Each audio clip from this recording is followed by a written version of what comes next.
Hello everyone, and welcome back to another Trails of the Sky Challenge run stream. The live stream series where we're trying to beat this amazing RPG on Nightmare Mode without ever changing our starting gear. And if you want to watch these challenge runs on your own time, be sure to subscribe to the YouTube channel and boop that bell button to stay notified. Now, we previously left off. We got some more characters in our party. We have Prince Albert again, and Zin again. But, as you will notice, we are severely underleveled, because, at least according to the monster manual, from when we were watching the tournament preliminary rounds,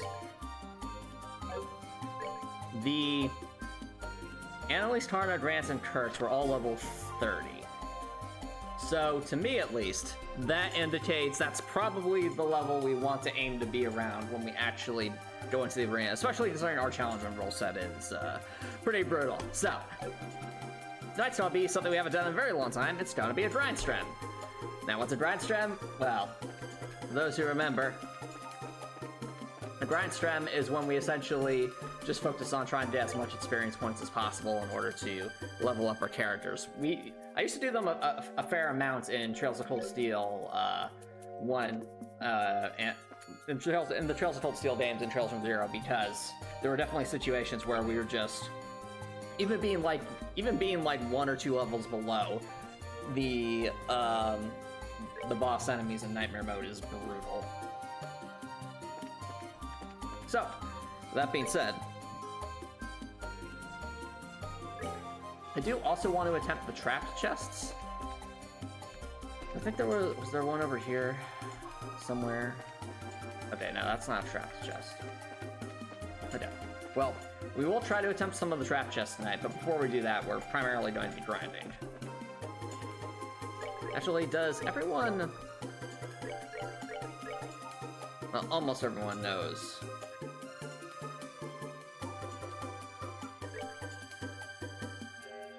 Okay, so what we want chat is for everyone to know Chaos Brand.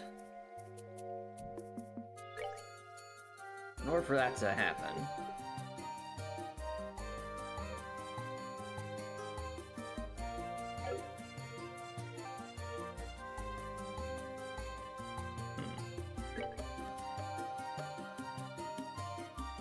let's see here. Hello, Copper Nicholas. Nice for coming by. Welcome, welcome.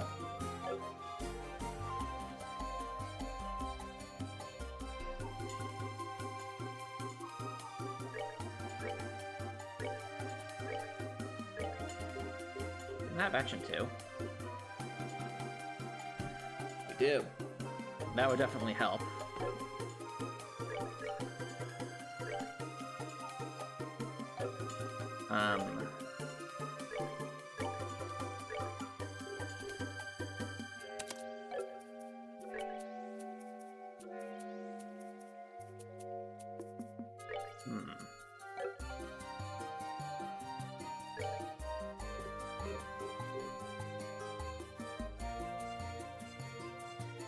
Let's see.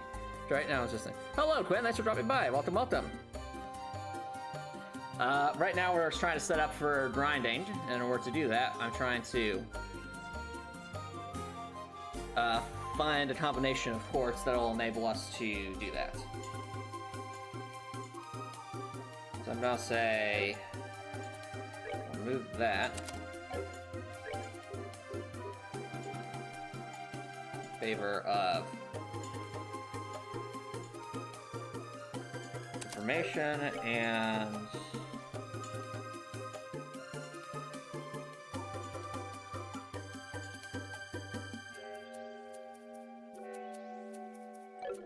so what is it? Is that not it? I could have sworn it was step 5 of those, right?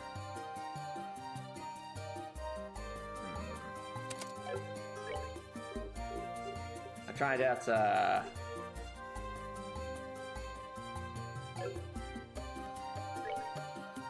try a Chaos Brand.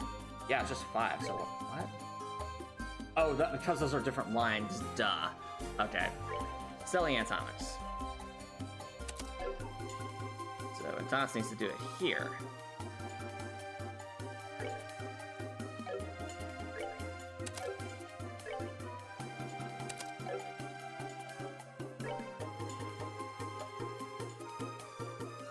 I was about to say, like, why are we not getting the thing?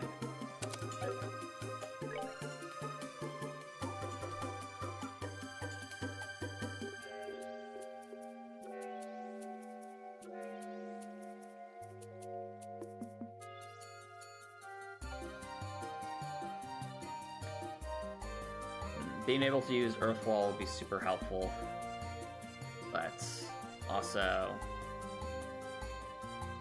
Let's start with that.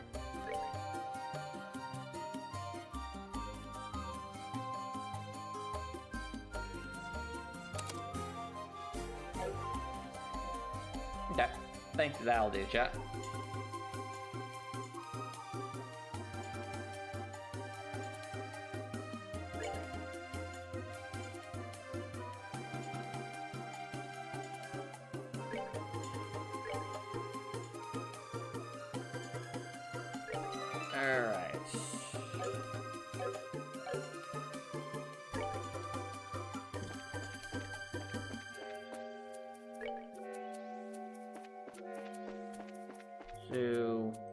There's a Dino Dial.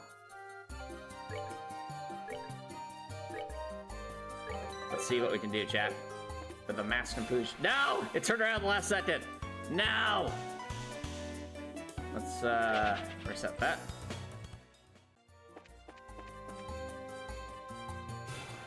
There we go.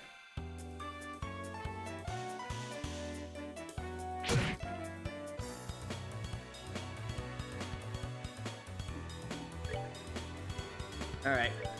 Remember, we must embrace the chaos.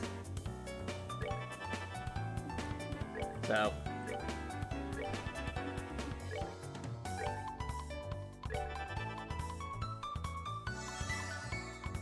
Oh-ho!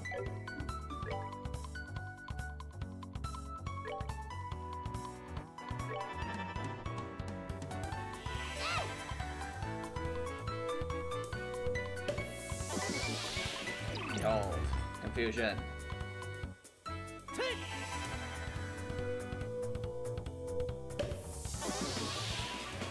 So much confusion, chat.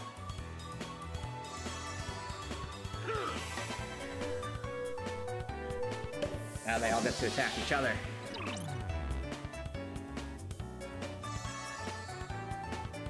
Yes!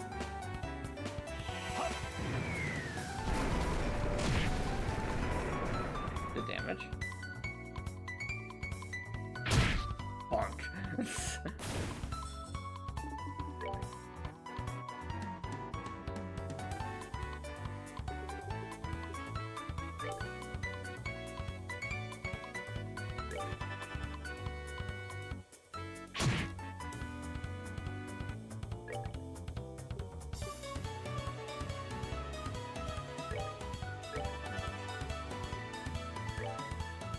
The reason we're using arts right now, chat, is because we need to get our character points up again.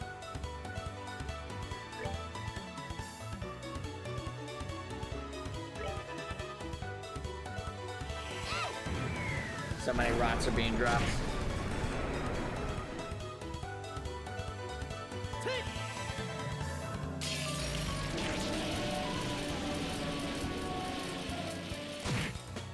Oh, that's one. Boom. They messed with the wrong guy. Yes, they did. Chat, look at the disparity in experience points. Like, Estelle and Joshua each got 100, but then, like, at level 30, Prince Oliver's only getting 16, and then Zin's only getting 3. Well, we will get there.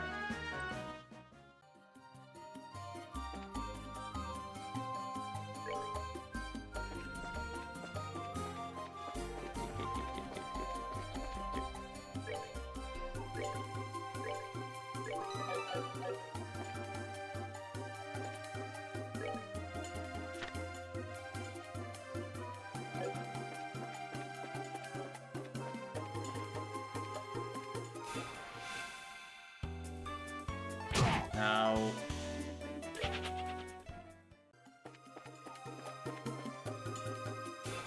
There we go.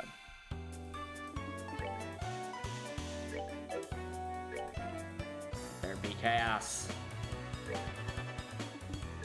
So much chaos.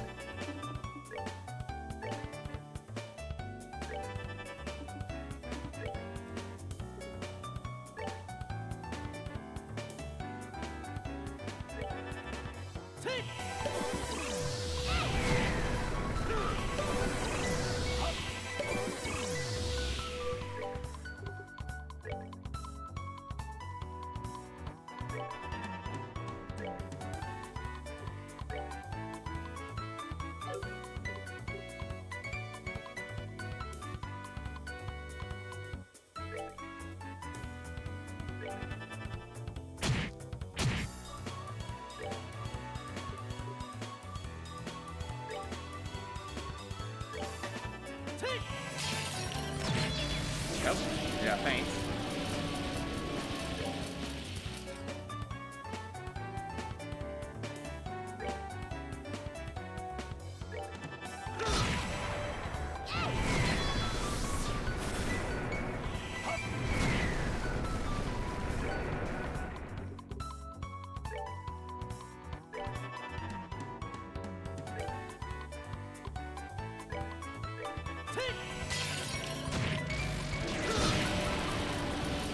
Boom. They messed with the wrong guy. Alright, Estelle's almost at level 27. Oh, we got a fish fillet.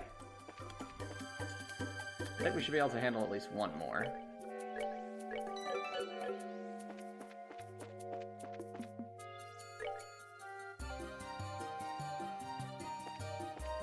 Now the real question, do we dare attempt a trapped chest? I normally only attempt it when we have like full character points. Let's see, was there a trap chest here, or was this just an empty? Okay, this one was empty. Yeah, okay. No, we will keep trying.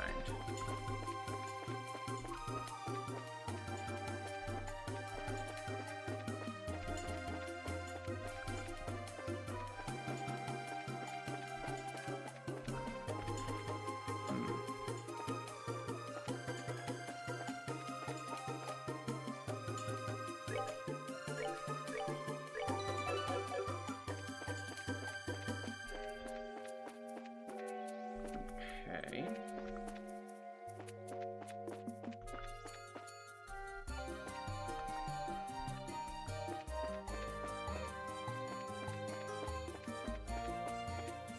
Oh, yep, there's one.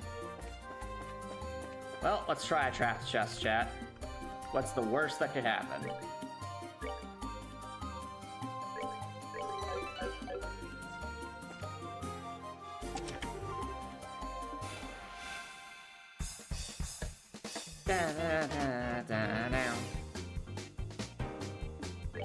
Let's make them all attack each other.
Let there be anarchy. Let there be chaos. So much confusion.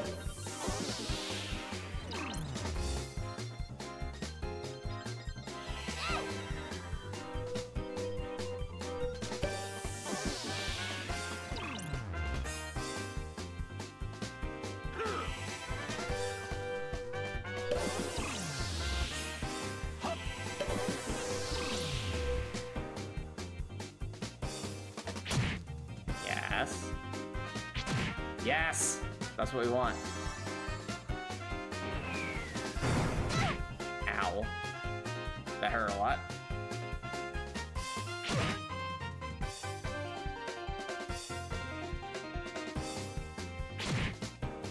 What?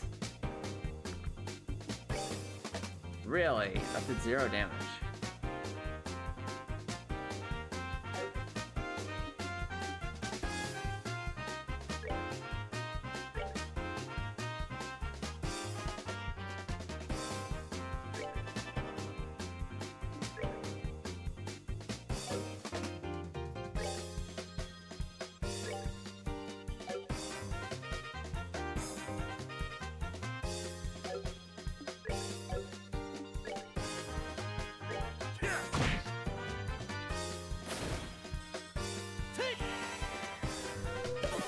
Alright, the entire opposing side is confused.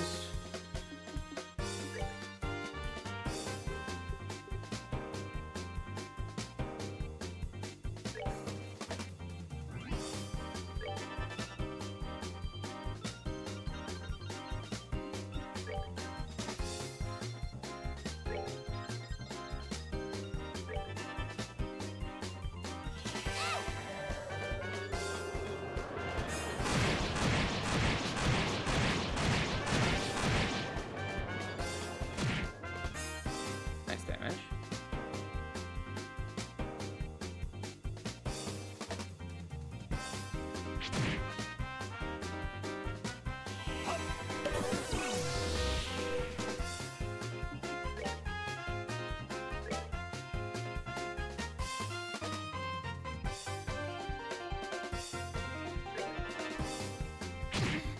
Oh. Wait, it did 0 damage? How's it deal with 0 damage? Huh. Weird. Okay.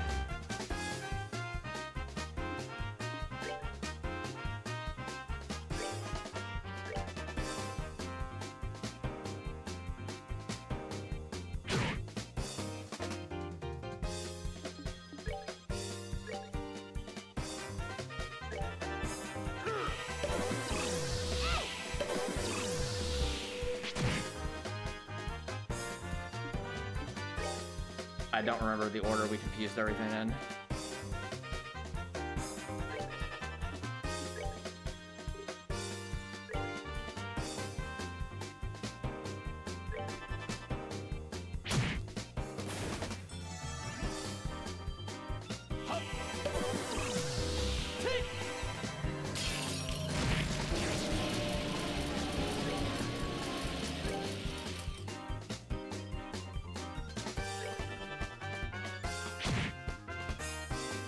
Nice.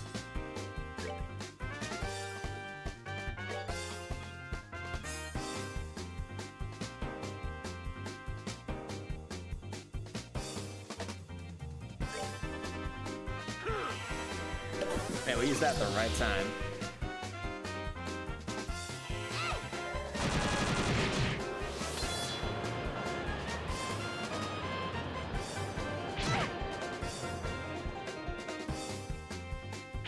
Yes.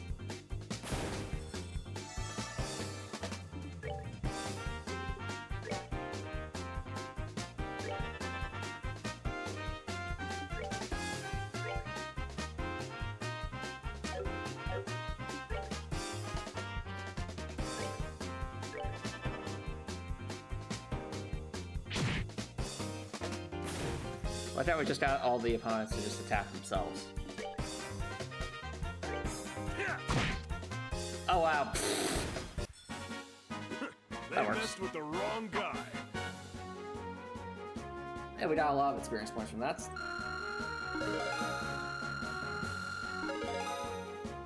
You level up, and you level up. Everyone gets to level up. Estelle learned to craft hard break. What's that? What is hard break? Yo, defense 3? We'll take that.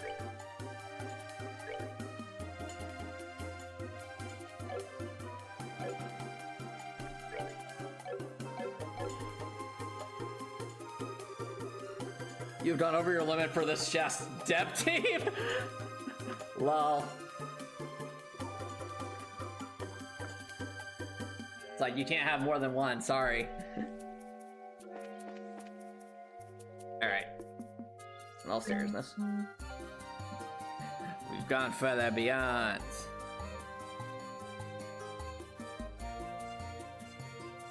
Okay. I'm curious though, what is... Oh, it's a craft, just a normal craft. What does it do? I have no idea what it does. Well, I think we're gonna have to see what that does at some point.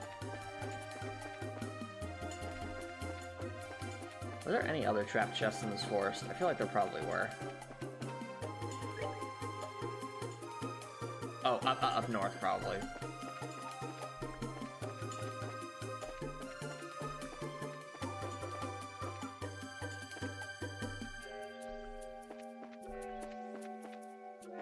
Nope, that looks like a trapped chest, so...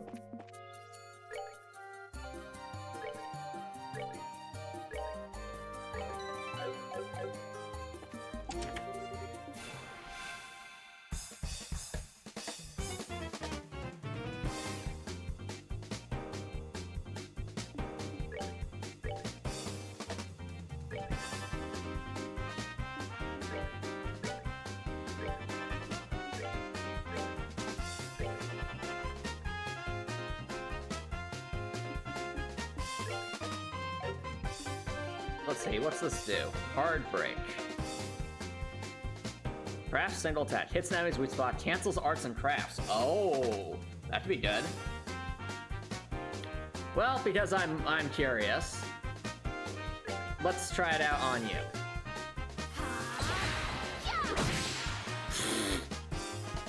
That's cool. It's definitely a cool looking attack.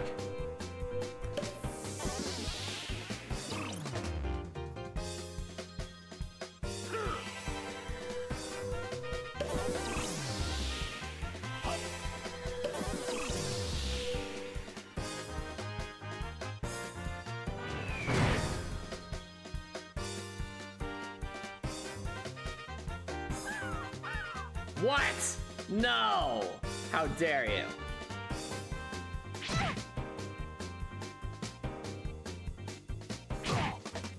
Seriously, why are those things doing 0 damage? Are they just that weak?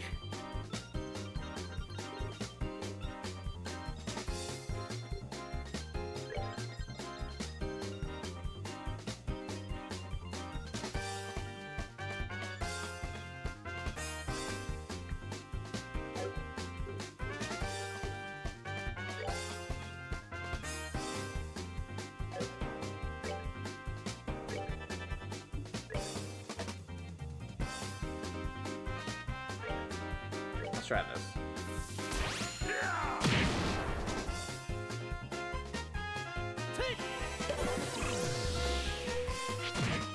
Oh, I'll take that.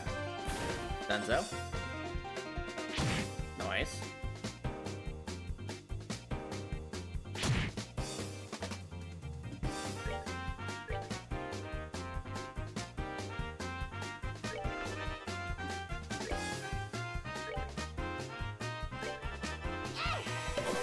Can't really apply that.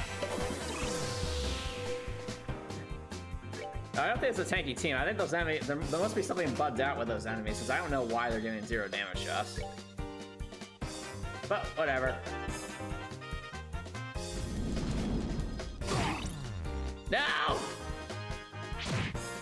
They confused us. Ow.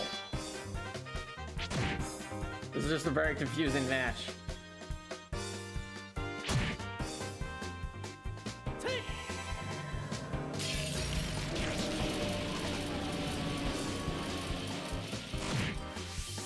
Oh, we got some. Ow. Wow, the disparity in defense is so massive that Estelle can't even damage Zed. The horror. Oh, oh. Well, that's not dead. Joshua!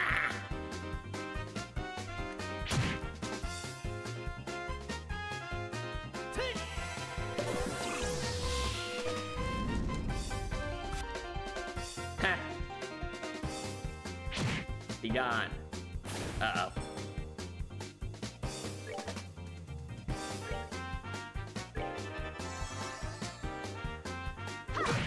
Estelle? Estelle just messing around this place, like, take that, Prince All. Take that, Prince All that.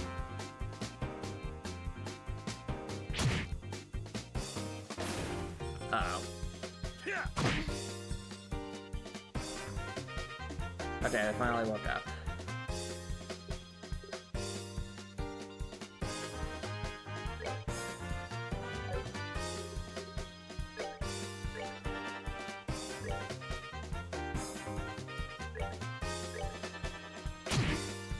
No! Estelle!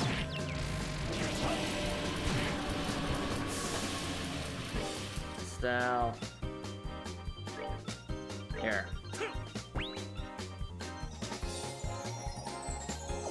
Ulterior motives in Estelle and Prince Albert's.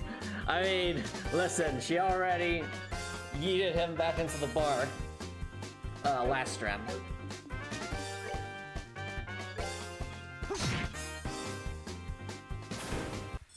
Alright. That's that then. Let's move out. Not bad. Still had a decent amount of experience points.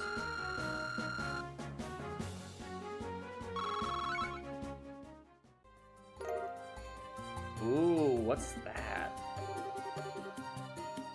There's no inside enemy, sucker. Oh no. No, we're not suckers. You take that back. What'd Shield 3 do? Ooh, Arts Defense plus 30. Yes, please.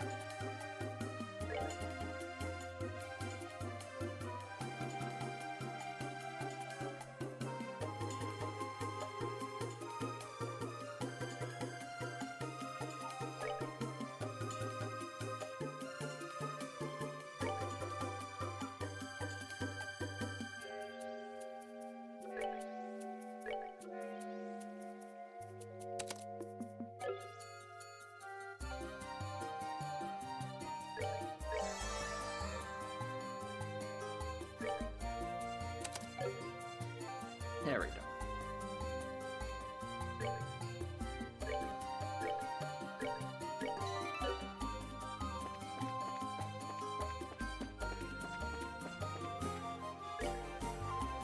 Any other trap chests, or are those the only ones? Let's go chat.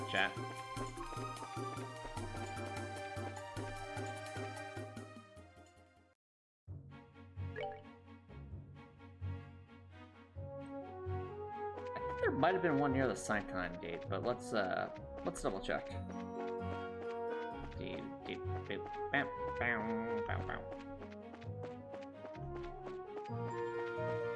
At this point, we're just doing a big loop-de-loop, looking for trap chests. No, there's definitely not going to be any here. Actually, does the Sign-Time gate have like one of those lightsabers? I don't think it does. We'll check. No.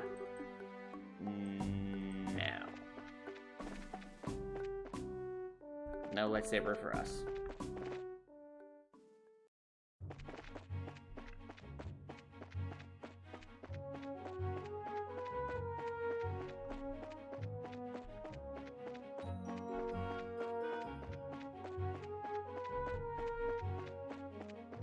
Okay.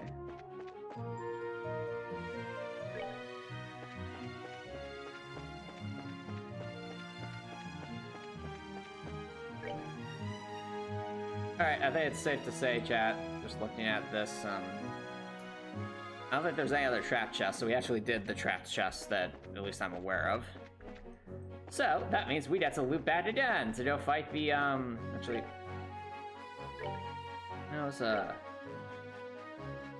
Alright, so it still has a decent amount of energy points, so I guess we'll do one more of the giant alligators. and then we'll go back to Grancel to heal up. Well, actually, is the rune gate just like right here?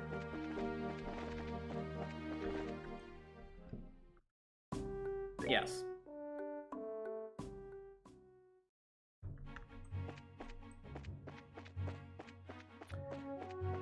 And I'm pretty sure the rune gate does not have a lightsaber either, so let's continue.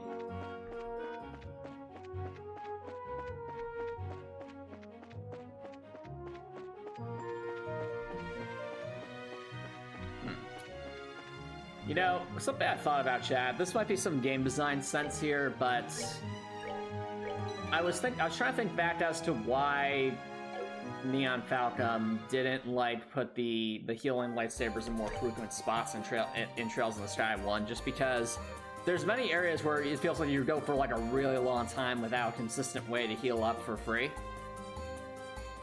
And my first guess was just that this chalked it up to inexperience, in the sense that like this was probably one of the earlier strategy RPGs they had done, and that wasn't really something they were used to or understood the concept of, about having like resting points. But there's another part of me that's wondering if maybe it wasn't that so much in it that when this game was released. Now granted, this was released in 2004, but it must have taken at least a couple of years to develop. This was still the era where having lives in video games were common. And by lives, I mean, it's funny I have to bring this up because nowadays this is something that's not done that often. It used to be in old platformers like Sonic and Mario, you would have a certain number of lives, and then once you ran out of those lives, it would be game over. And there would be continues and stuff. It was kind of like a leftover design philosophy from the arcade game era, because lives were the method of making sure that you couldn't just play the game infinitely once you spent your quarter on it. So I almost wonder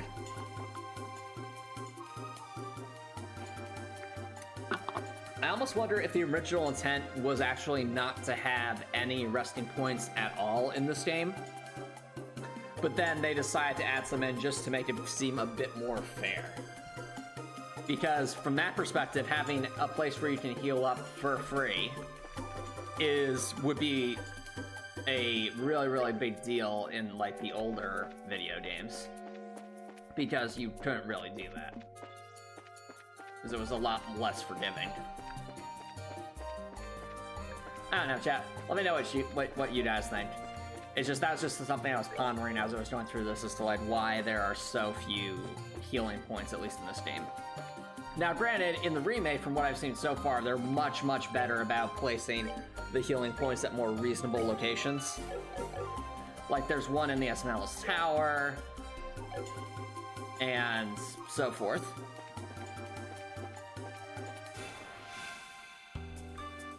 Alright. Let's do this. Use them all.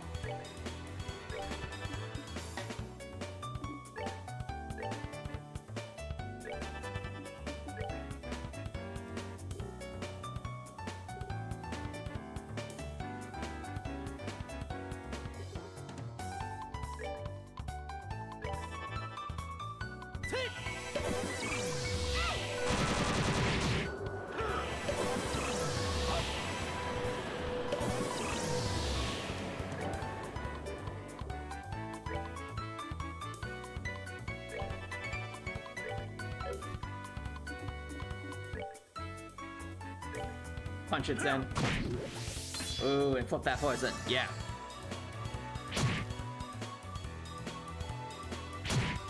Amazing.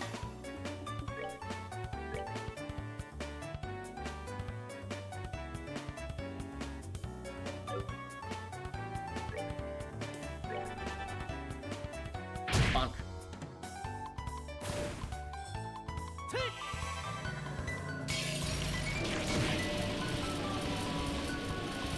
Uh-oh, that's actually bad. I've gone a little too overboard there. Petrification, petrification, petrification!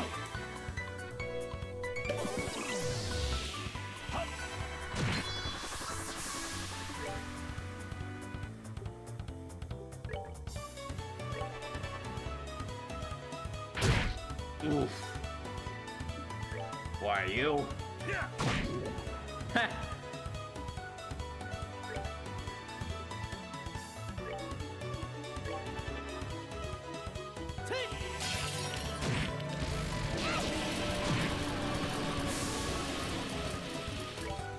Eat this. Enjoy the show. Alright, we're still getting a decent amount of experience points from that.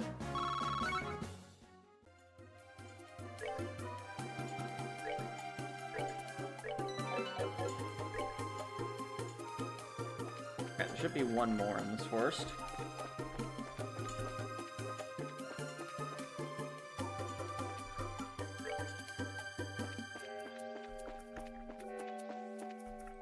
Oh, there it is. I like how this one's like hanging in the shade. It's like, the sun is too warm. I must be in the shade. I just imagine like this massive like land crocodile shark thing is just laying down like the massive, like the tiger or something, and just basking in the sunlight. It's like, and now we're here. It's just like, hey, give us your experience points. I was like, I don't want to give you experience points. It's like, but you're gonna give us experience points. But I don't wanna. But you're gonna.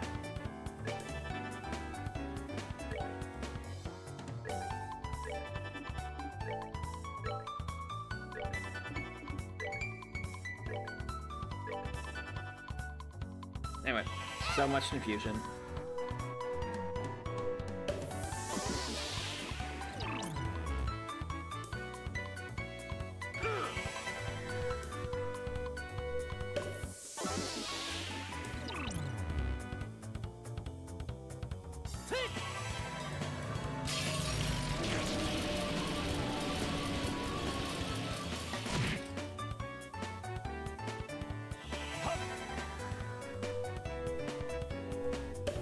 Confusion. For the win. No, come back!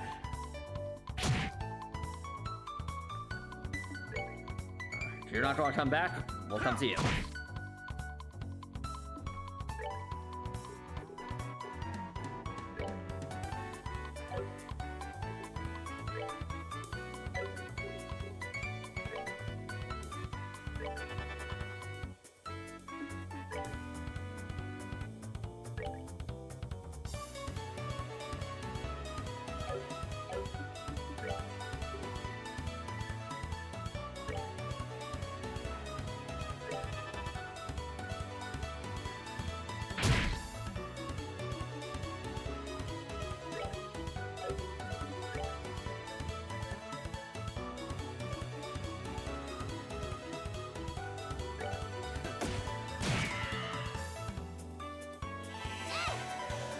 This is a critical hit, let's go.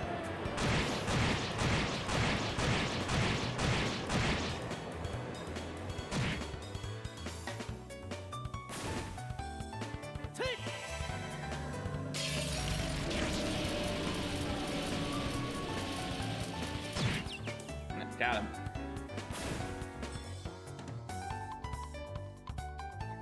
Oh, hello there. Allow me to show you the way back to the Calvin Republic. Oh, well, never mind then. Allow me to show you the way back to the Calvin Republic. Oh. Well, never mind then. Why do you attack Estelle of all people? There were two... I like how Zen and Joshua were right next to that thing. It's like, nah, I'm just gonna go attack Estelle. Why, you little... You're gonna pay for that. Petrification?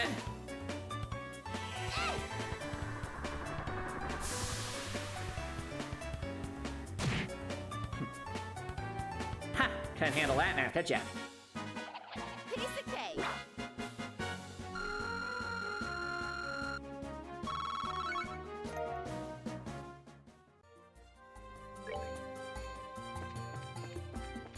You know, it just occurs to me, we could just keep going back and forth here and attacking that specific, opponent.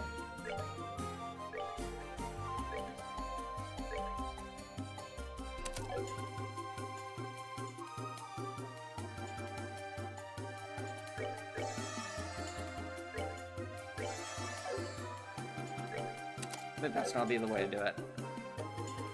Just because that'll be more efficient.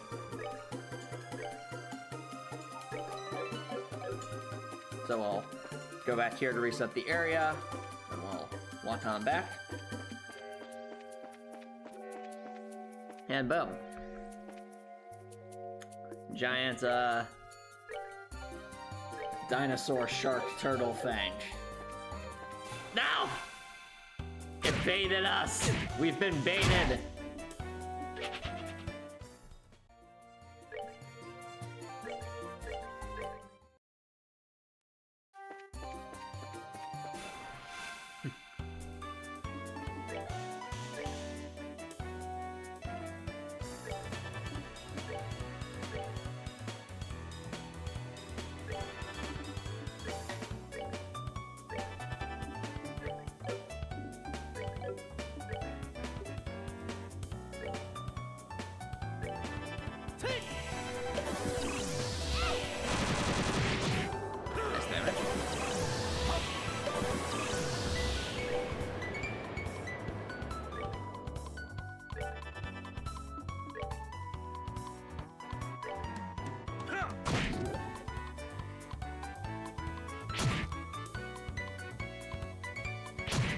Nope.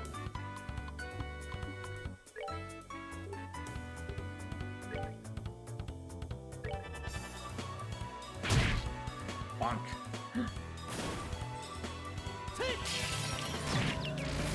Uh-oh.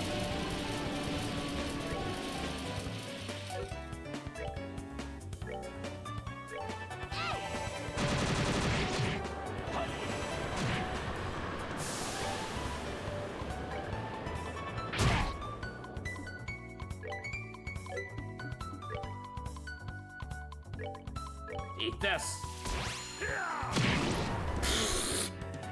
Well, that's quite a punch, isn't it?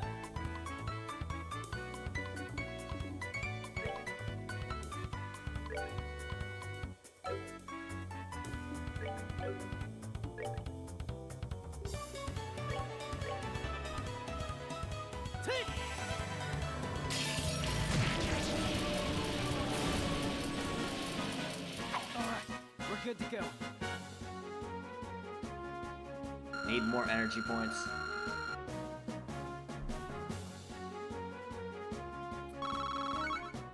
Yep, Copper Nichols asks, how's my day? My day was busy but productive.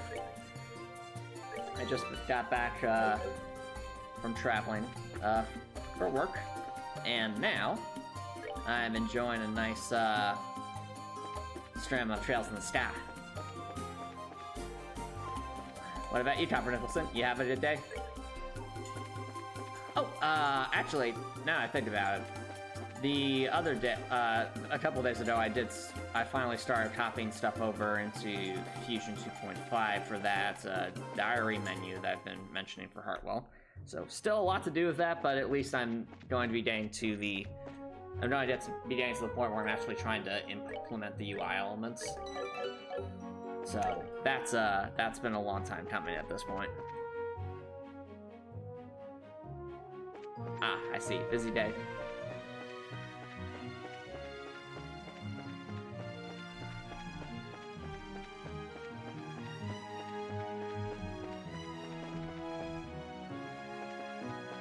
Let us return. No. Ow. Just wanted to return to Grancel so we could sleep at the hotel and get our energy points back.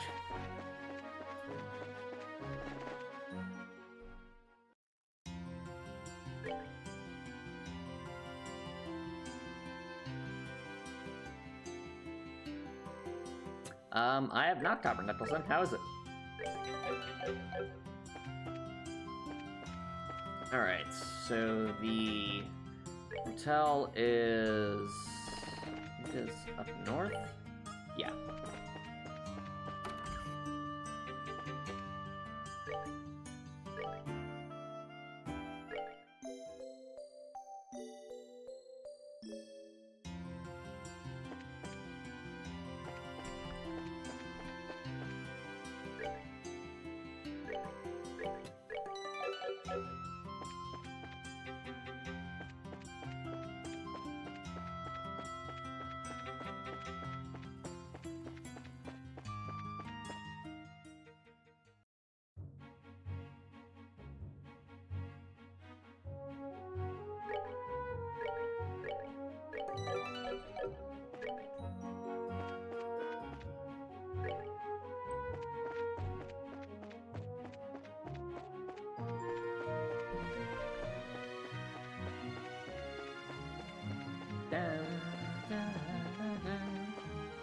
see.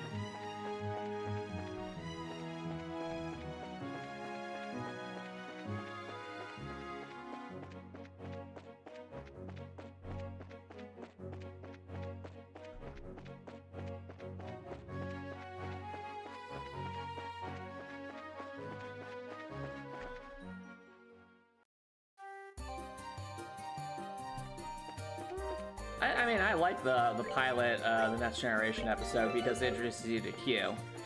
But I do agree that TNG takes a little bit before it gets going. I think it's around the start of Season 3 that things get a lot more consistent in terms of quality. But there's still some pretty excellent episodes in Season 1 and 2 as well.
Well, to each their own, Dr. Nicholson, to each their own.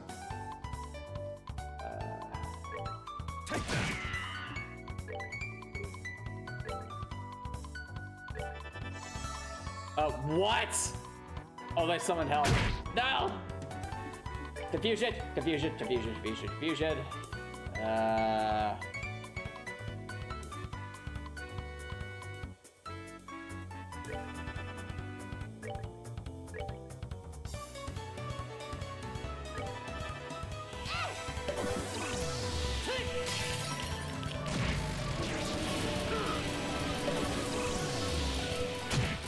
Thank you.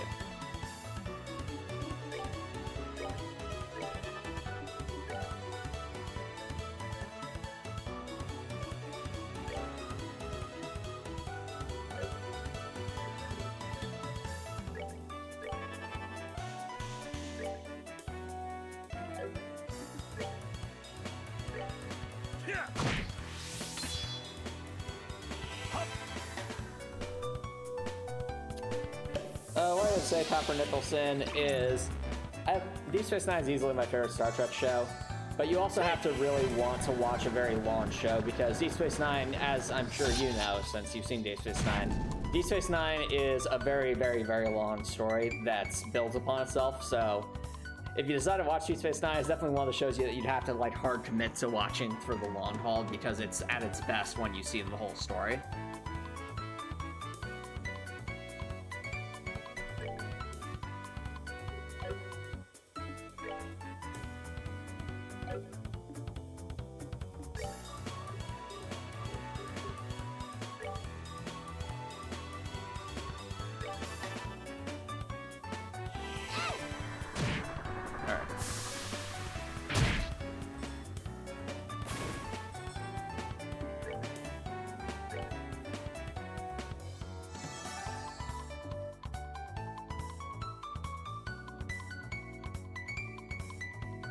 Oh yeah, I don't mind rewatching Deep Space Nine. It's excellent. Bunk. Enjoy the show. Behold. Oh, I guess it's good that that Dynadial showed up because it gave us extra experience points, so we'll take that.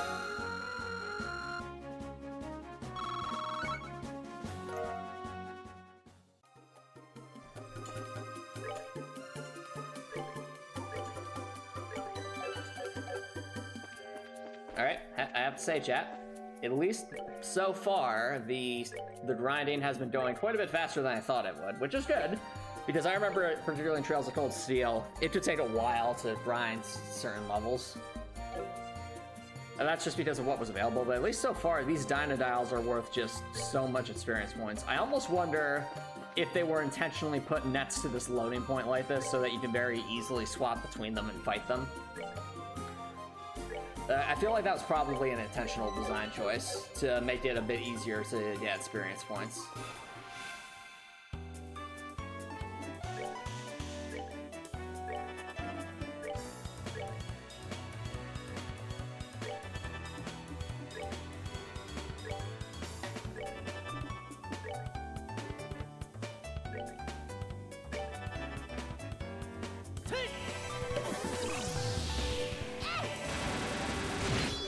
Well,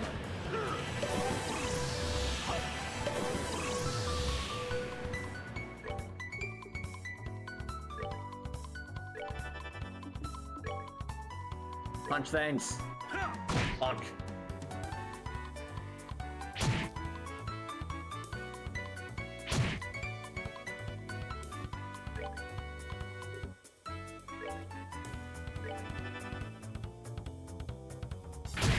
Yes.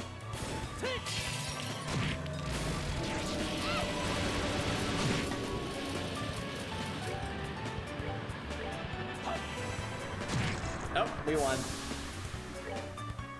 GG, Dynadial. GG.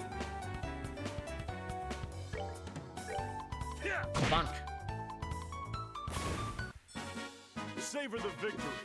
We earned it. Wow.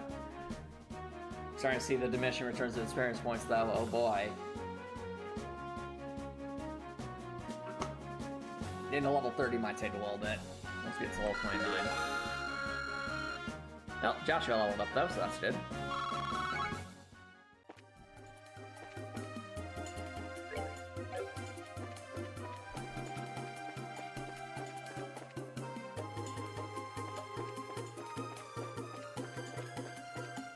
Alrighty.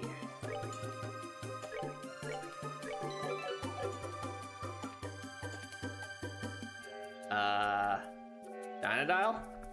Do you want a turn? Okay, thank you. So I was to say, I was just kind of... It's thin there.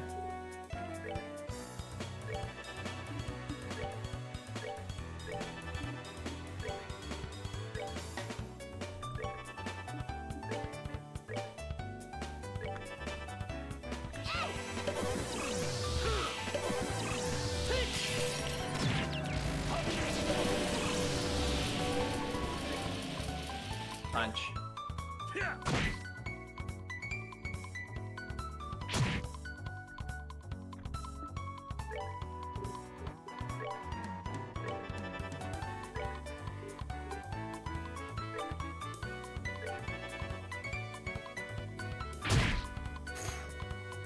Boom.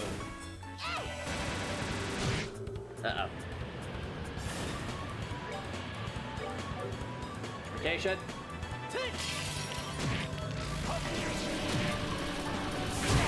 No! Zed!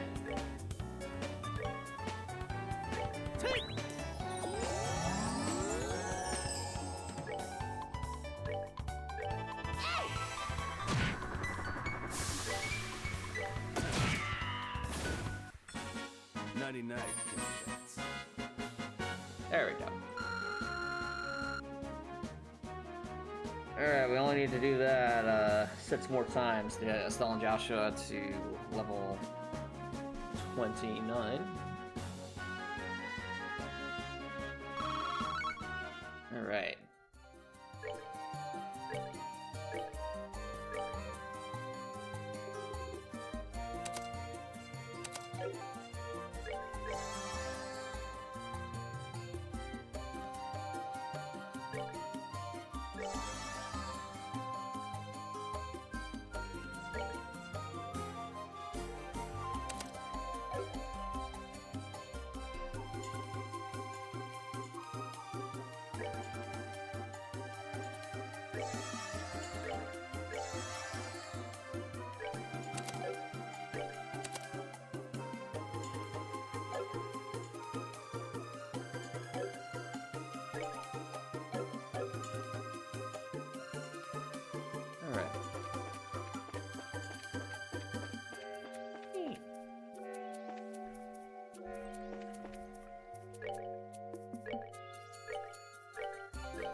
Oh!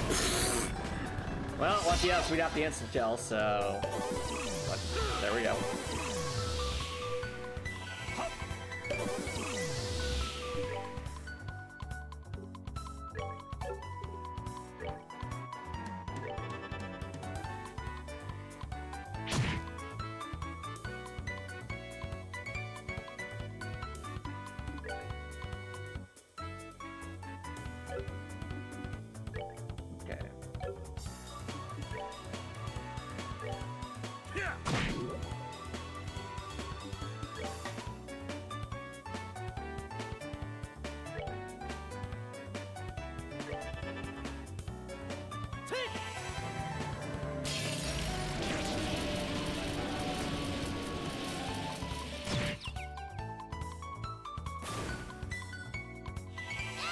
Nation. Nope.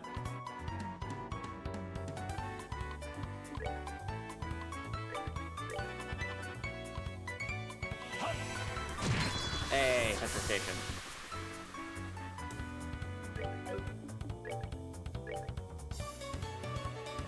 Attack.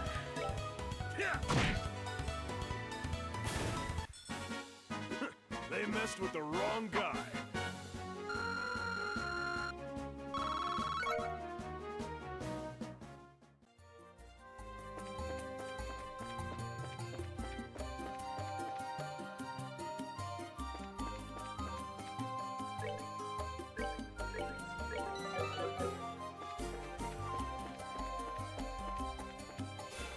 All right.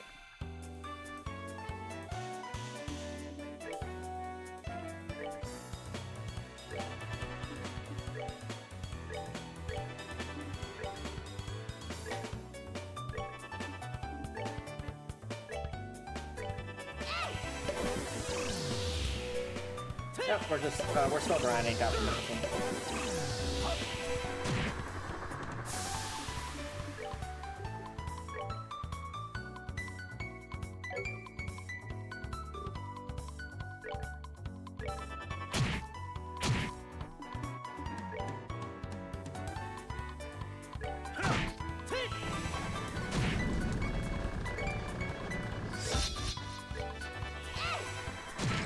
Oh, there we go.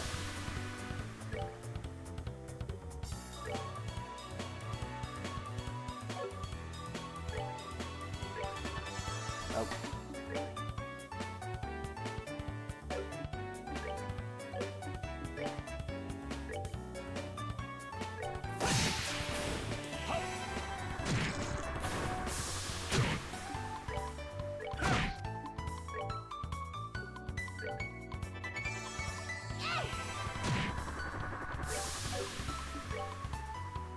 Take that.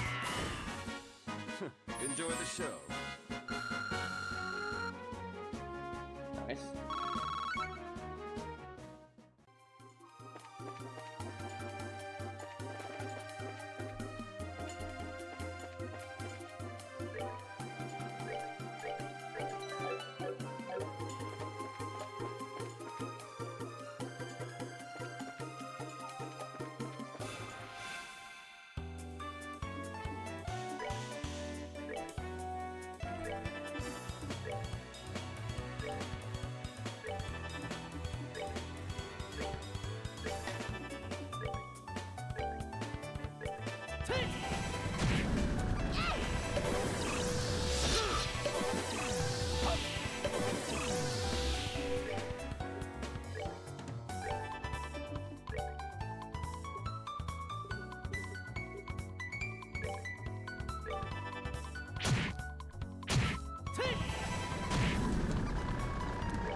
dope.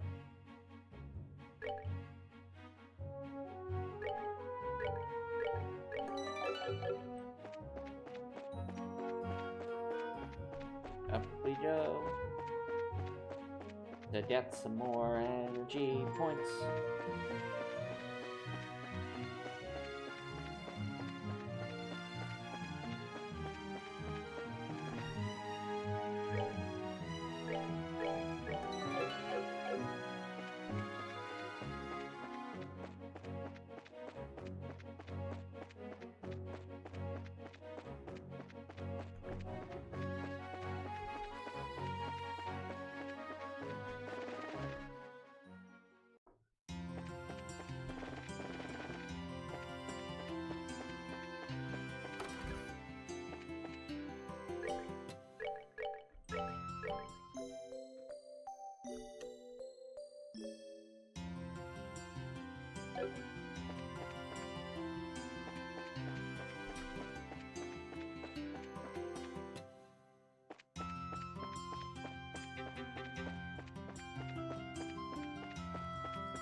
There we go.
What just happened?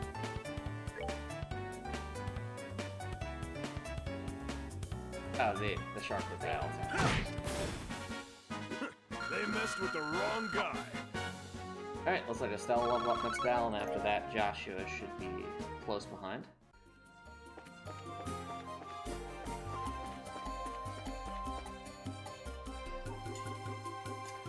Which Star Trek show is the weakest? I'm gonna say the animated version of the original series, just because I don't know, I did never really get into that one.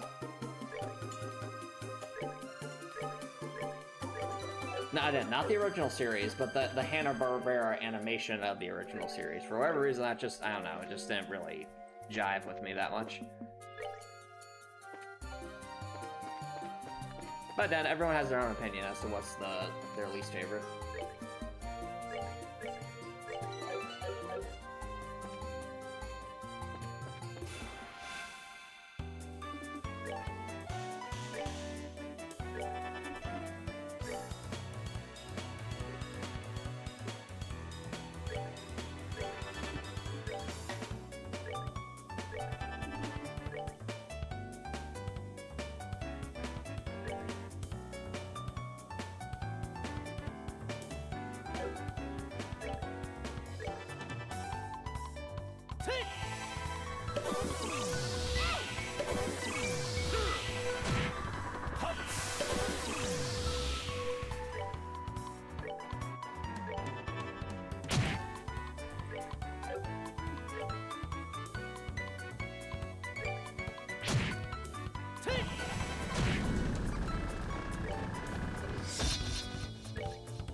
Oh. There's another one. Okay, 1 second.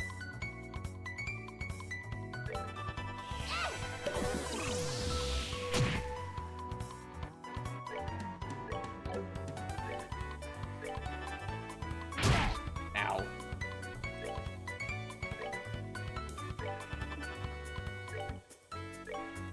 Oh, no.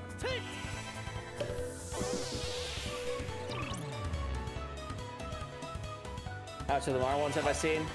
I've seen the first 3 seasons of Strange New Worlds. That's the one I know the most about. I've seen like 1 or 2 episodes of Discovery, an episode or 2 of Lower Decks, and that's about it. Strange New Worlds is quite good.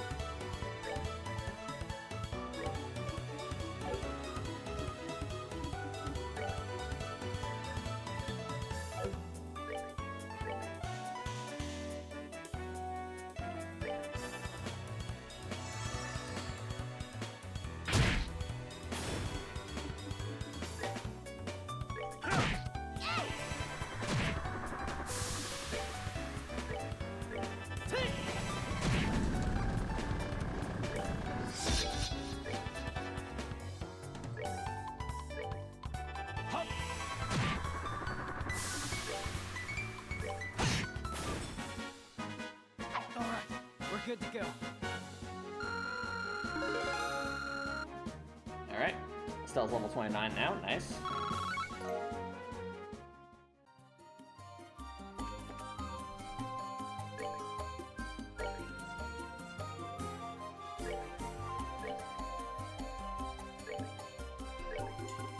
Alright.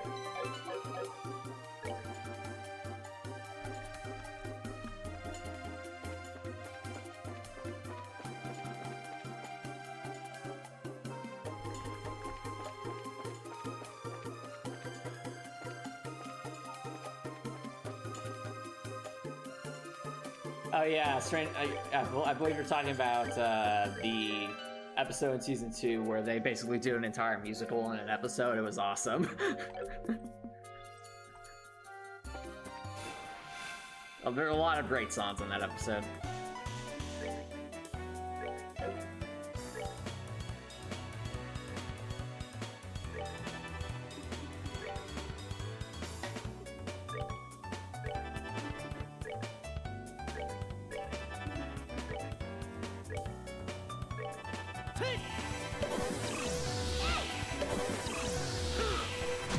Nope. Well, that one's done.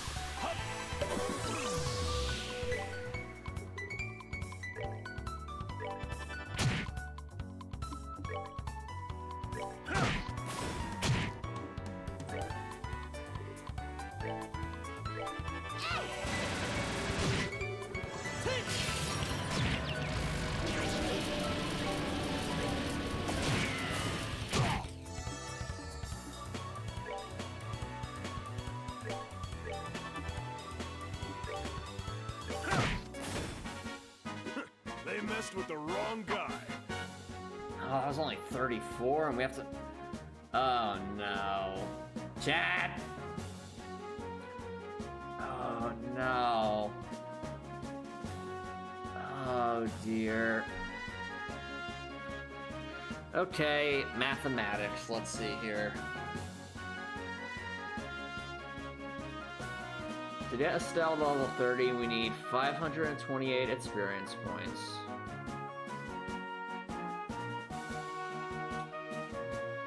So that means...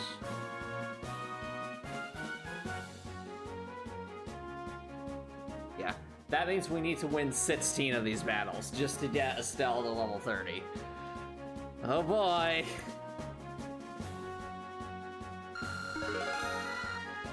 That's not a Star Trek show, Copper Nicholson.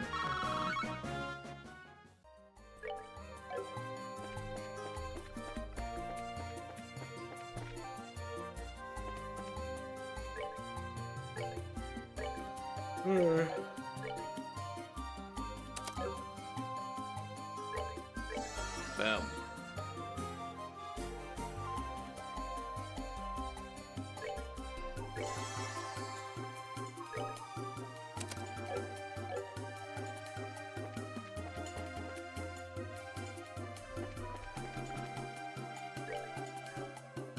That's amusing. You think Equestria is a pre-warp civilization? Equestria doesn't need warp. They can use portals and time travel shenanigans and stuff, so to say they're a pre-warp civilization is an understatement. Actually, that would be an interesting question, wouldn't it? So here's a thought experiment for you, chat. In the Star Trek universe, canonically, let's say a species has developed a technology to, say, travel through time or something. So something that's like way, way, way beyond what the Federation has. Yet they just don't have the ability to warp or move between stars. Are they considered to be a pre-warp civilization? Because I feel like that's... I genuinely can't remember... I haven't... Okay, so backing up. Bear in mind, I've seen a lot of Star Trek episodes, but I have not seen, like, a lot of the newer stuff, so there could very well be an episode that addresses this.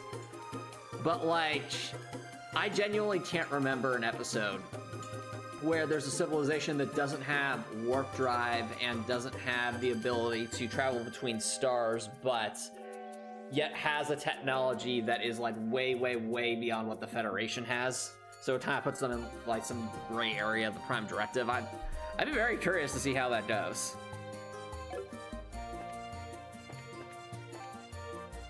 Because...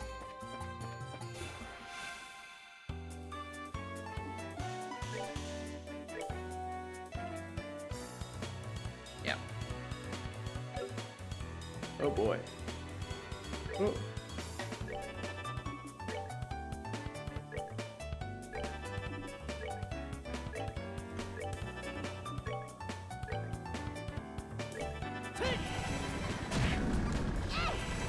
Oh no, chat! There's a bot! Prepare the emote spam, chat! Prepare the countermeasures!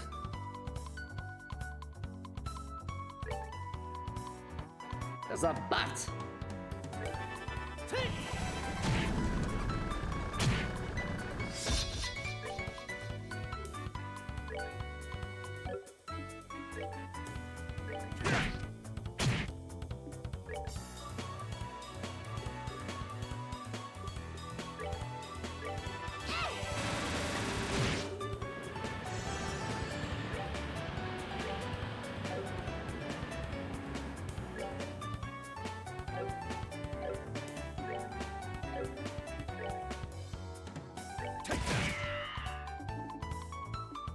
Oh, thank you, Copper Nicholson.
Thank you, Copper Nicholson. Boom. Alright. So right now, chat, the strat is basically to use one-hit kill moves to try and expedite this process against the opponents that have the largest health bars, which is the Dynodile.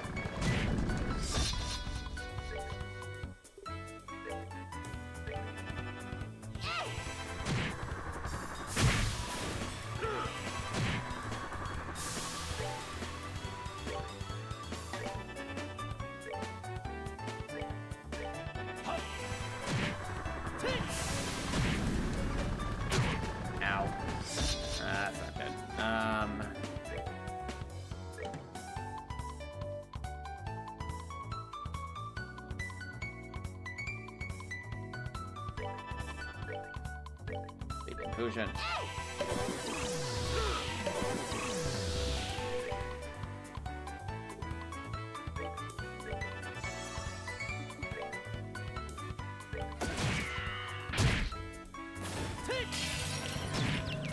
There we go.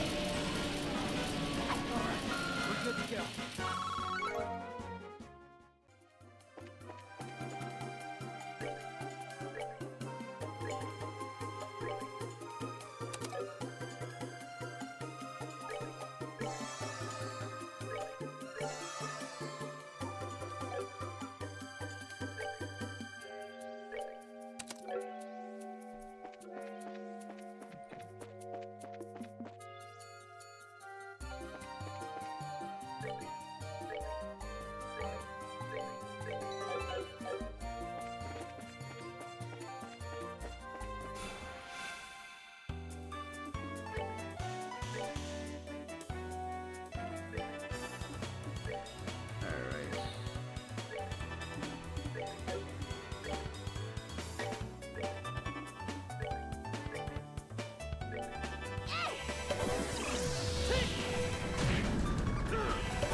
Bye.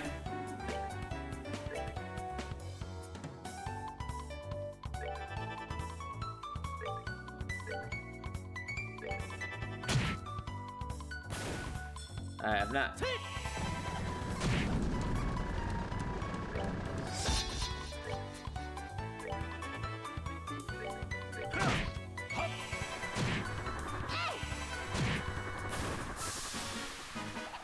of cake. All right.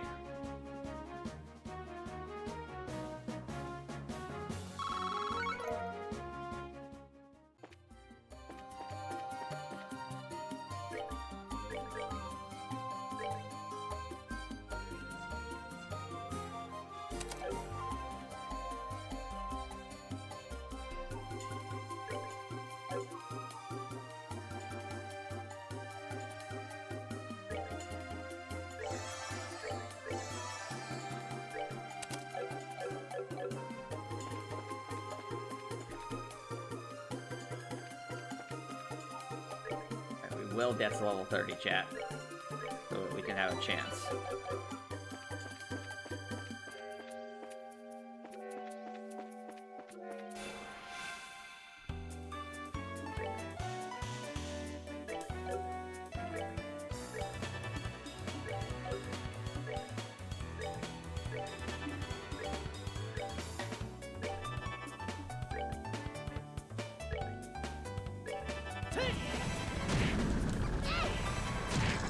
That's lucky us.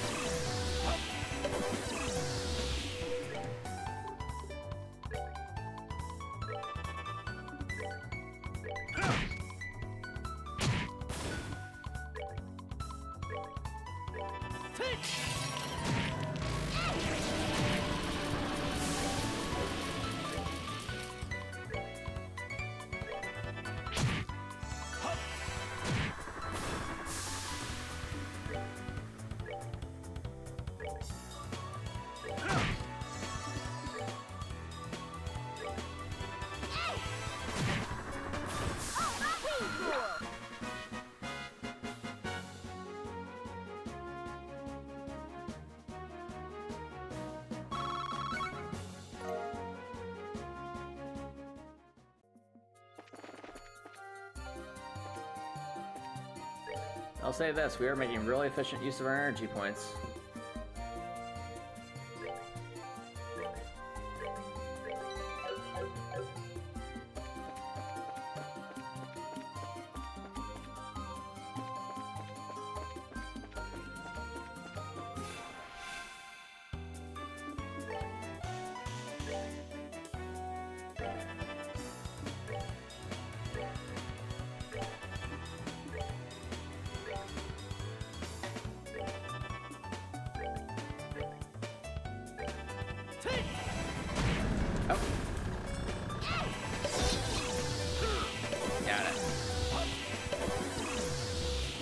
We got them, chat. We got them.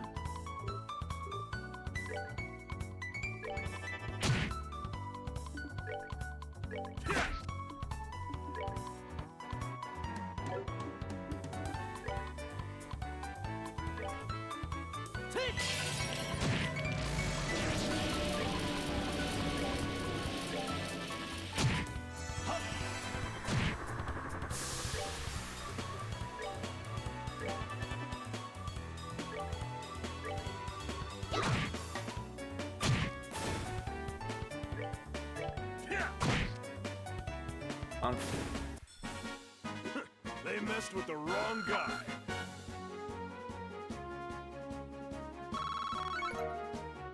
So close. Alright. Well, let's go recover some more energy points.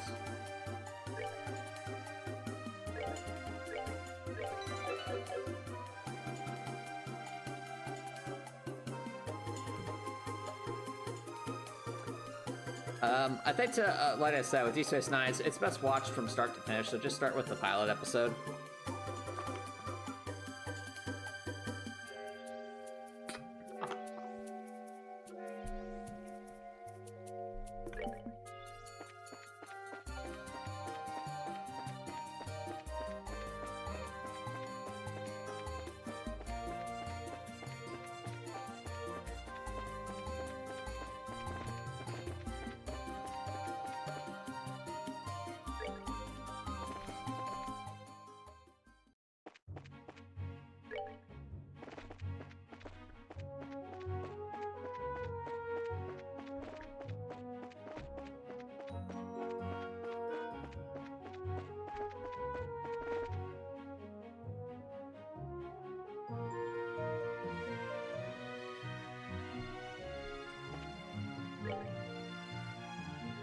Not sure what you're talking about, Copper.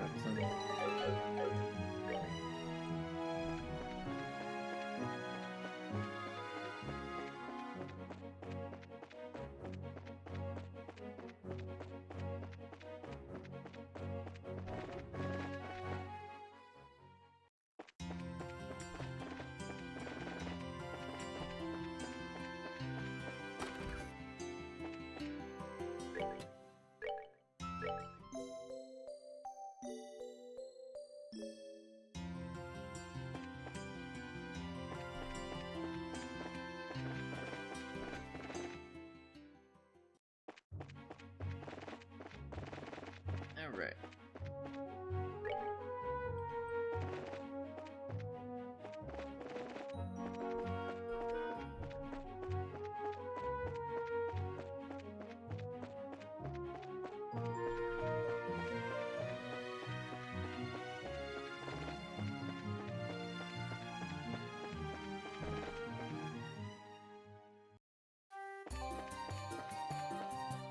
Okay. We will go there.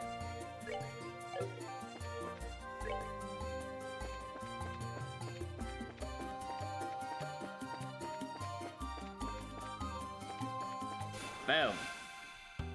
And dials.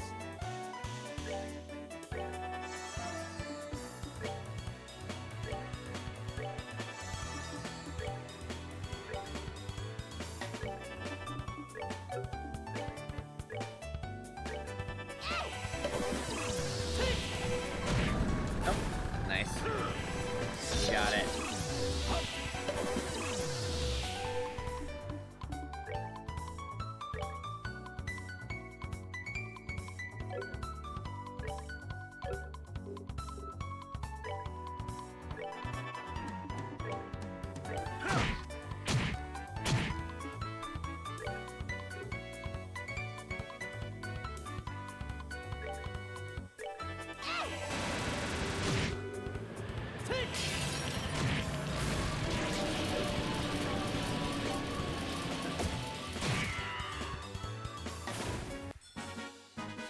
enjoy the show.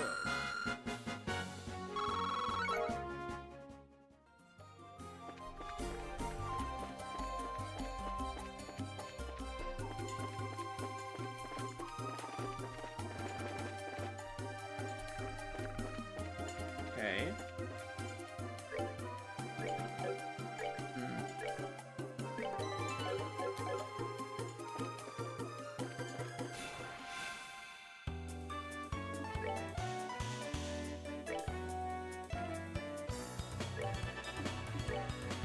All the Chaos Strands.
Piece of cake.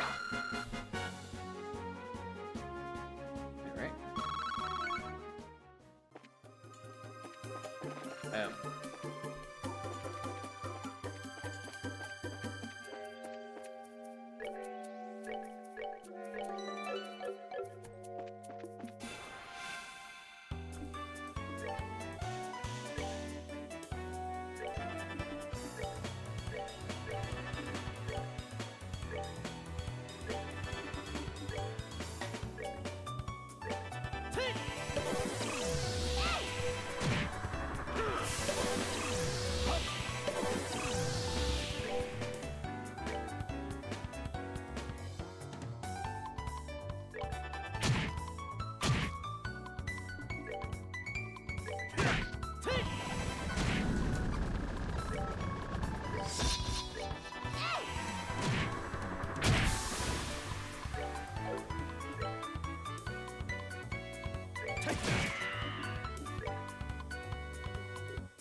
We're good to go.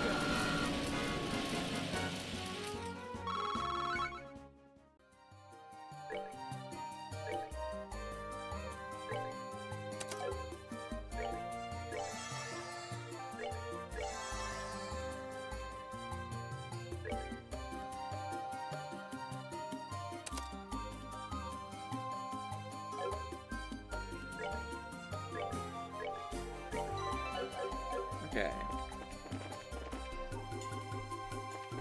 And now. Oh.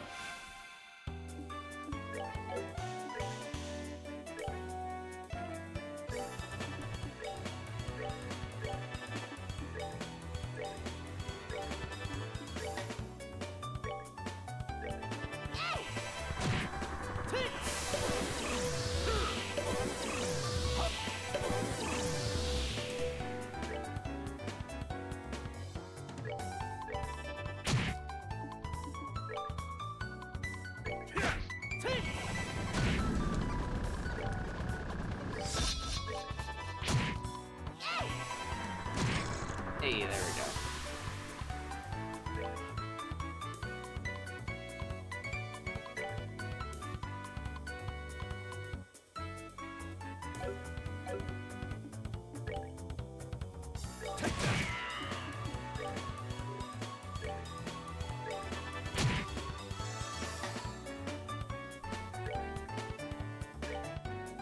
A new challenger has approached.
They messed with the wrong guy.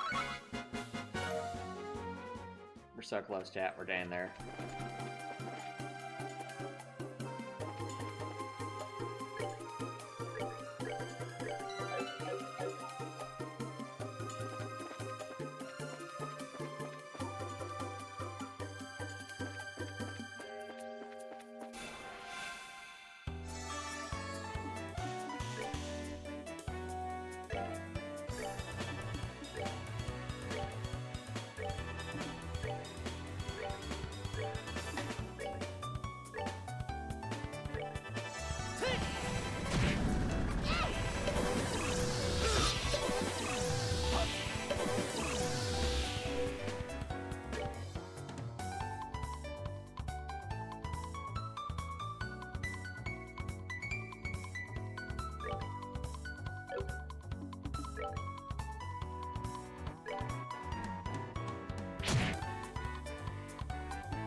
They messed with the wrong guy.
Hey, look at that. The double petrification.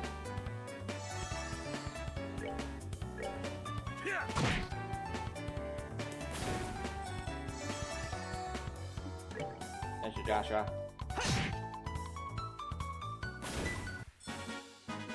That's that then. Let's move out.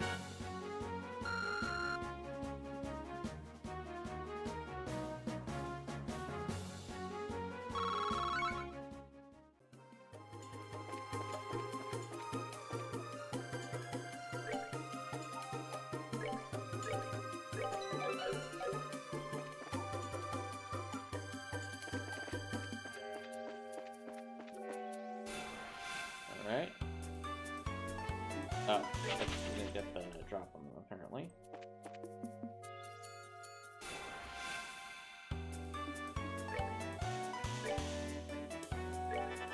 There'd be chaos.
Savor the victory.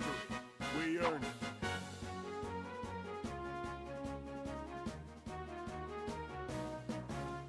Continental Slash, do I ever think about who's going to be watching these old stream VODs in the years to come?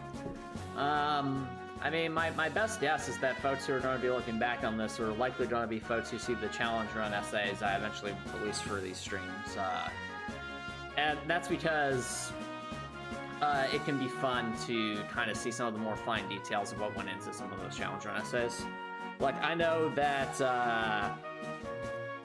I know at least for like the crosscode challenge run streams, for example, some folks like genuinely go back to rewatch that entire challenge run because they enjoy the actual challenge run essays. So it's definitely not be the end of an era and a start of a new one, because as much as I've loved the streams and interacting with you all directly on the streams, it's definitely, you know, my life's changed. Like, I've gotten older, I'm busier than I used to be, and there just isn't as much time as there used to be. And it's a question of, okay, what do I do with that? And I'll still do my challenge runs. It's just that those will be happening off stream, and I'll just be recording those. So they might they'd still come up in an essay eventually. It's just a question of different format of sorts. And I'll still be working on Hartwell, of course, because Hartwell is absolutely my main passion project.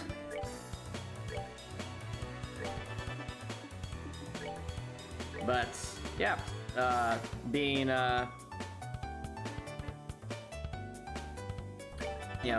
streaming regularly on Twitch has been an interesting ride.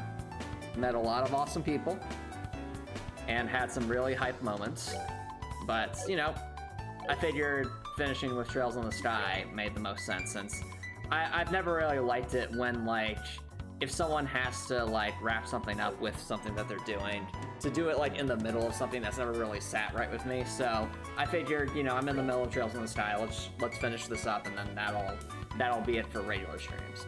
I'll still keep the Twitch channel because, one, I can still interact with other friends on Twitch, and two, I might do a one-off stream here or there, depending on how things turn out. But yeah, it'll definitely be different. Okay, so let's go with...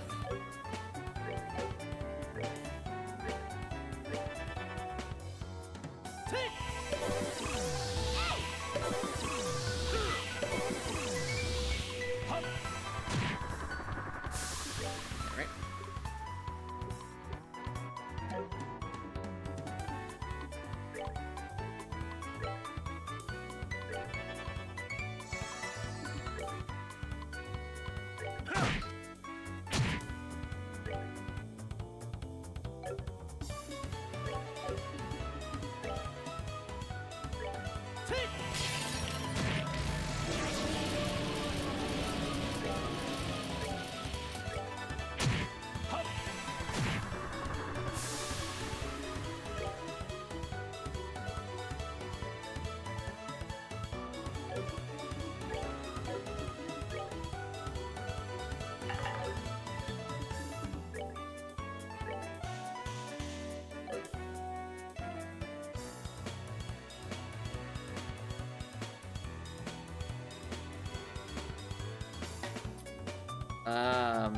Which Twitcher would I say is most similar to my own content?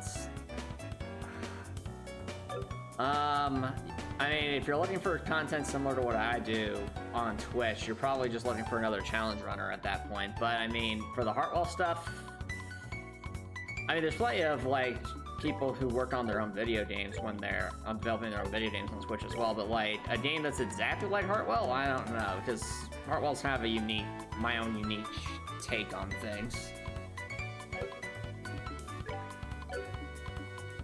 So, I'm not sure. But I'll still, you know, post stuff on YouTube from time to time with the video essays, and I'll still be working on Heartwell, and letting folks know about status updates on my Discord server, so that's the best place to do further.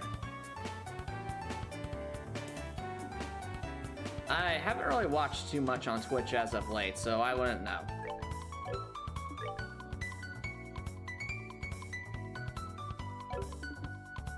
Though I will say, just thinking of, like, if you look at my Twitch channel, I do have a number of stream friends that are a lot of fun. There's Tengar, who I think still streams pretty regularly. There's Green Tea Wasted, who I'm not sure if they still stream or not, but they're a lot of fun. Those are some names there. There was the History Kid, but the History Kid had some fantastic history streams and mentioned in past streams. But I think they stopped streaming regularly, though I'm struggling to remember. That has been one thing I've noticed, is that a decent number of folks who I used to, you know, a decent number of my stream friends have, you know, kind of retired from doing Twitch streaming for various reasons. Usually because, you know, life gets busier, or circumstances change, and that's perfectly fine. It's just, so much time has gone by, you know?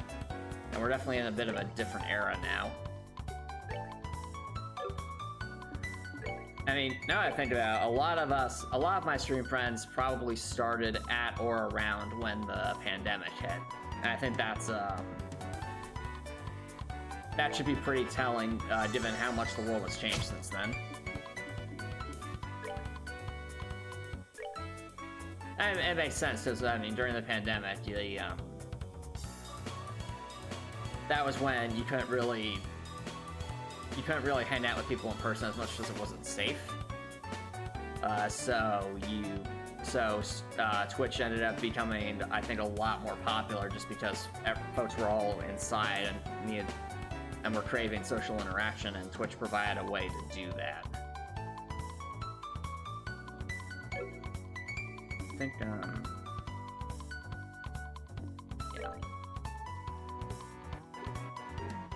Let's do that.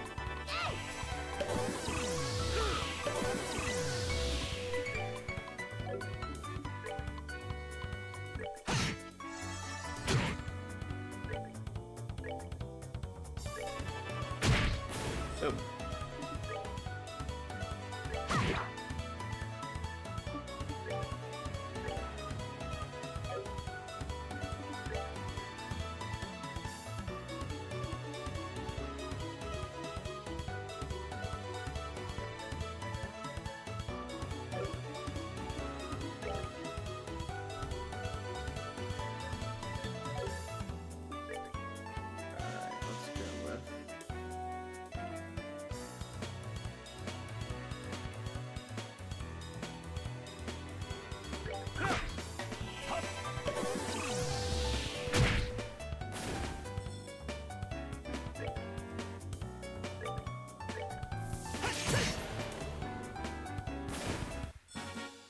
Alright.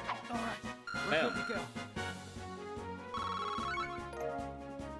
Alright, let's head back to Grancel to recover our energy points, as we are quite low, as you can see, chat. And then we will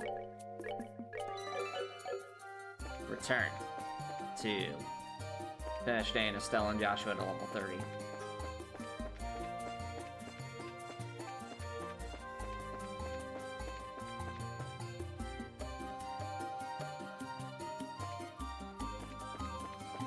Yep. Yeah, I mean, at the end of the day, spending time with the ones, with your friends and the ones you love is going to be better than any kind of digital interaction. That's just life. But, yeah. I'm very much looking forward to, like, the time that I would have spent streaming on Twitch would instead be time that I would be either working on Heartwell or working on a video essay, depending on what I'm working on that particular week. And I look forward to that, because the video essays are a lot of fun, and Heartwell is what I pour my heart and soul into. So to be able to do more of that is going to, I think, be a good thing in the long run. It's always hard. I think it's always hard to do like a major change. Like, I remember, I think it was like a year or a year and a half after the pandemic, as a result of the pandemic, I started participating in like an online writing club, believe it or not. And we'd meet once a week, and it was a way for us to do writing, and that's actually how I got the opportunity to do a lot of the early lore writing for Heartwell. It would be about an hour to an hour and a half each, like Tuesday or Wednesday night at the time. And it was rewarding, but over time, as the pandemic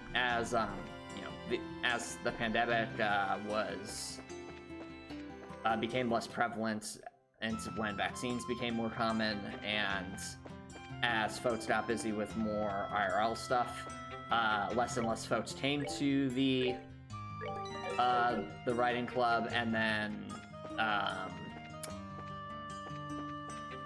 eventually it just kind of got to a point where like I was either the only person showing up, or it was like maybe one or two people occasionally. And on top of that, like, life got really, really, really busy. Like, I was doing a whole bunch of other things, and I was just really spread thin.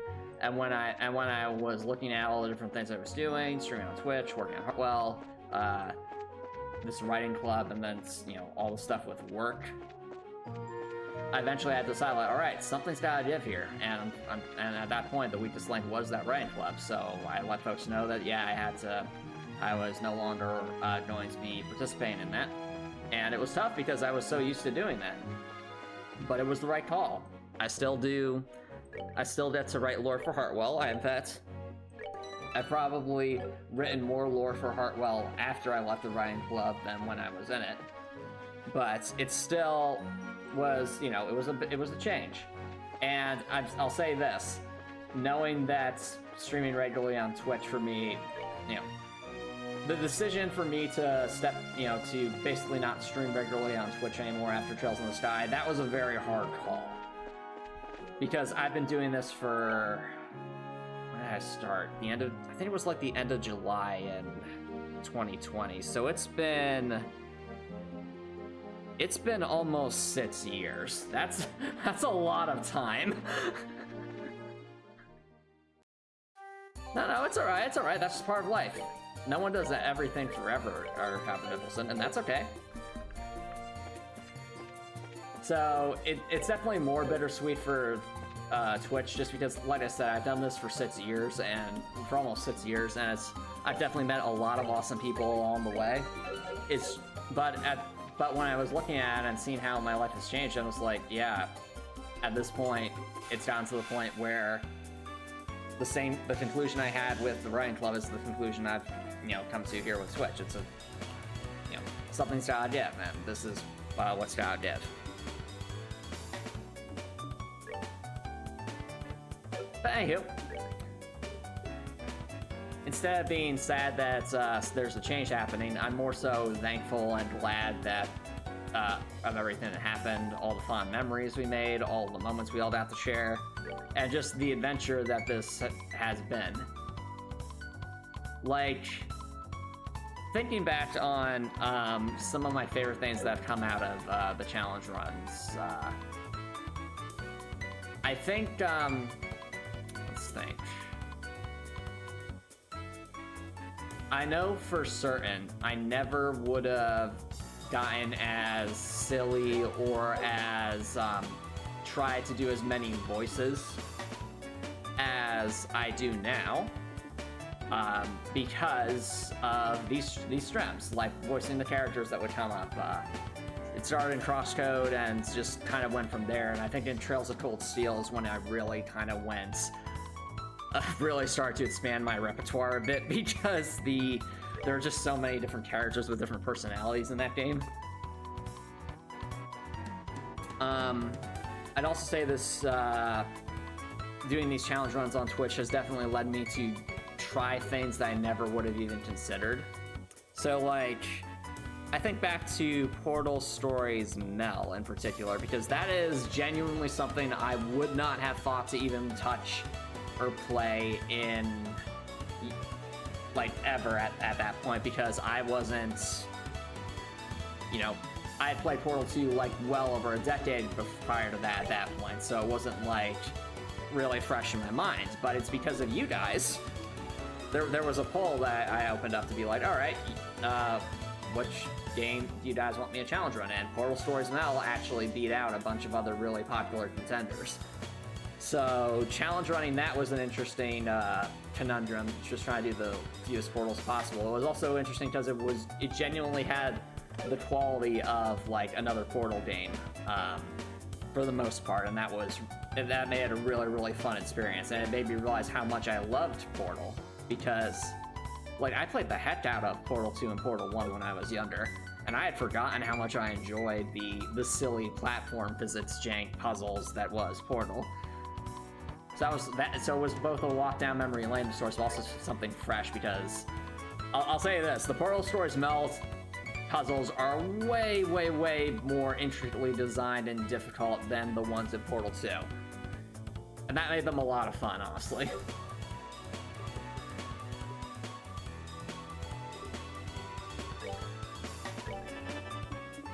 Now, I still think the story of Portal 2 is probably better than Portal Stories Mel, but, I'm not gonna look a gift horse in the mouth here, because Portal Stories Mel was really, really, really fun.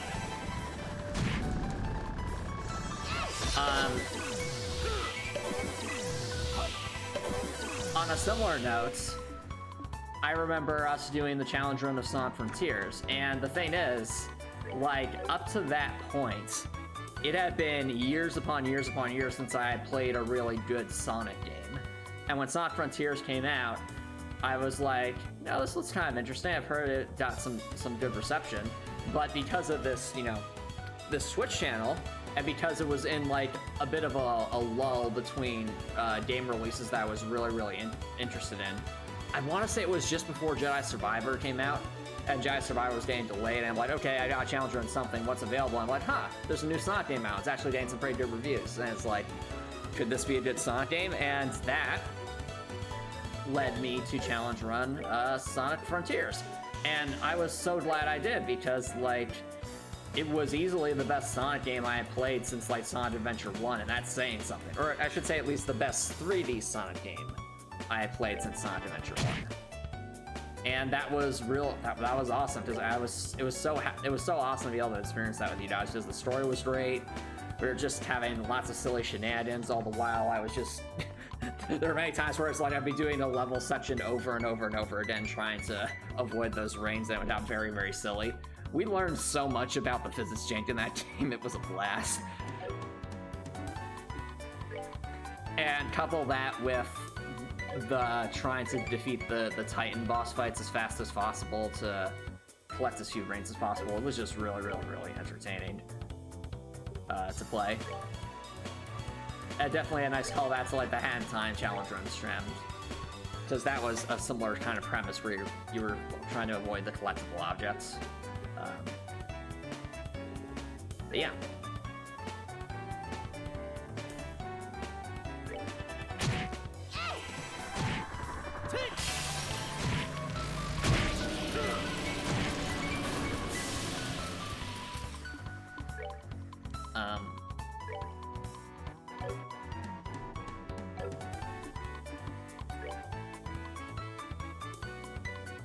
Though, let's see, what's going on here? I need my breath, yeah.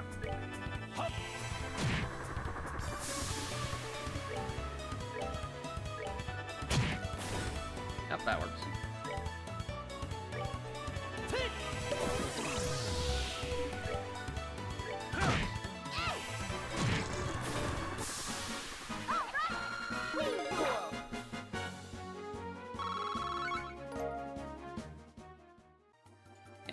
In terms of other fun stuff that happened because of the challenge room streams, I'll say this: as many times as I've played Dark Souls 1 and as much fun as I've had with it, I've never there were many things in Dark Souls 1 I either didn't know about or never used, and it was one of our stream friends, NicoB, who actually came up with a really fun rule set to challenge run the Souls games, because it was like I wanted a rule set that would let me like really experience a lot of what the game had to offer while still being a fun challenge. And NicoB came up with the idea that we eventually dubbed the weapon lock, and that was where you can use any weapon you want at the start, but when you defeat a boss fight, the weapon class that you use to defeat that boss fight can no longer be used for the rest of the game. And it basically made it like a fun smorgasbord. You had to use every single weapon class in the game if you wanted to defeat all the bosses in the game. And that included making up a couple of weapon classes based off of some of the throwable items to account for the DLC bosses. But it was an enormous amount of fun, and still a fun challenge, because it's like you had to be strategic with which weapons you used for which bosses, because, you know, some weapons were way better at certain boss fights than others, and other weapons were just not as good a fit for my particular playstyle. And that was a blast to try and, like, think about, like, okay, what weapon class should I save for which boss fight and why? So, that was, you know, the weapon lock was a ton of fun. Though I will say, in terms of like the moments that stood out to me the most, the ones that I'll probably cherish the most was the dev streams, because the dev streams as a concept only happened because of encouragement from the community, and getting to actually show you all what I was working on and chat about it and even get some feedback here and there was really fun. I remember that you guys even sent in some fan art of Dorothy, and those were very adorable and very heartwarming. And, you know, really getting to share with you all that, and then seeing some of you even, like, post videos of playing the Heartworld demo when that came out, that was really heartwarming. And So yeah, Heartwell stuff definitely among my favorite things that I did while streaming. But beyond that, I'd say if we're talking just the challenge run stuff, easily the thing that was the most inspiring is you guys encouraging me to always try to go beyond what I thought were my limits. And that actually goes back all the way to the very first Crossroad challenge run stream. Because I think it was, I want to say it was the very first Crossroad challenge run stream. I remember, like, I had said that we were trying to beat the game at level 1, but then I remembered, wait, the PvP fights, they're really hard. And, you know, like, I thought, like, oh, they're not possible, right? But then that very first stream, I remember telling you guys that I'm going to try the first Apollo PvP fight at level 1, but I wasn't making any promises because, you know, we do so little damage. But I remember fighting that very patiently and actually winning that first PvP fight on my first try. And from that point forward, that, between your encouragement and just actually defeating Apollo on that first PvP fight, that inspired me to actually really try the PvP fights at level 1 later on in the game. So Apollo 2, Apollo 3, and were defeated, but then, like, the big one was Shizuka. Like, genuinely, like, that fight is extraordinarily difficult under normal circumstances. There's not even an achievement for winning that fight. There's just an achievement for winning one round in the fight. That's how hard it is. So, actually theory crafting with you guys and, like, really trying to game out, like, is there any conceivable way to defeat Shizuka at level 1, and then coming up with that insane guard sphere strat for surviving Ether Snipe. I don't think I would have gotten the encouragement or, like, to even attempt to do that if I was just doing that on my own. But because of you all, I was willing to go for it and to stick with it, no matter how many times Shizuka kicked their teeth in. And that eventually led to actually beating Shizuka at level 1. It was just like, what have we done? Like, we have truly, like, learned this game at a level that no one had thought was possible. And that only extended to when we did the Diorbus fight at level 1. So, oh my gosh, that fight was insane. Like, when attempts take legitimately over 30 minutes an attempt, and you can... and you're getting annihilated left and right despite trying all your best strats, that's a good challenge run section.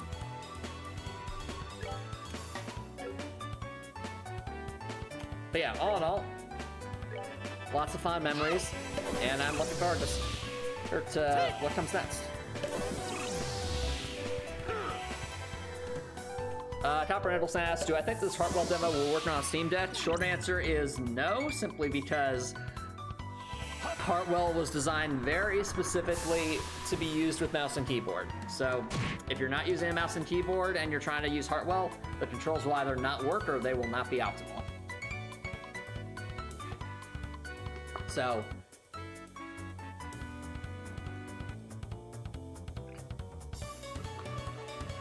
if you can use a mouse and keyboard with a Steam Deck, then go for it, but otherwise I would recommend just using a computer.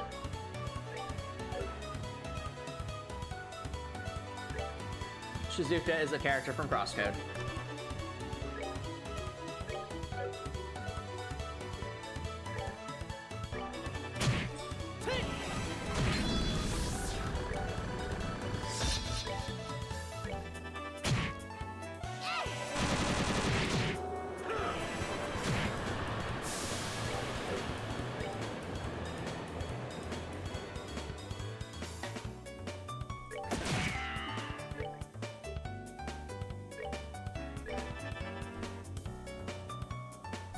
Oh, okay, we need to...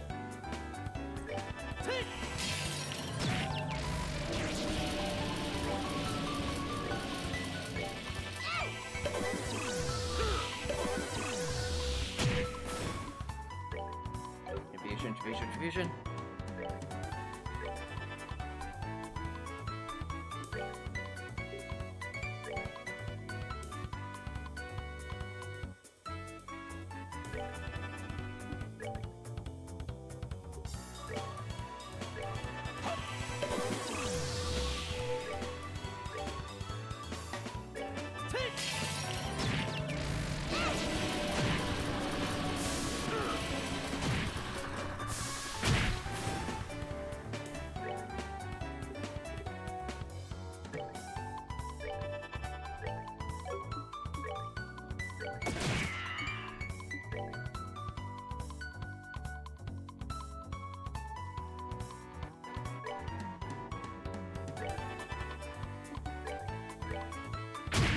Now.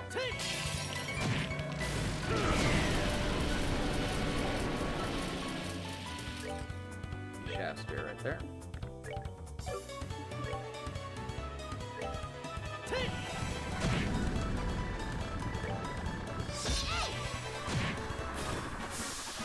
Piece of cake.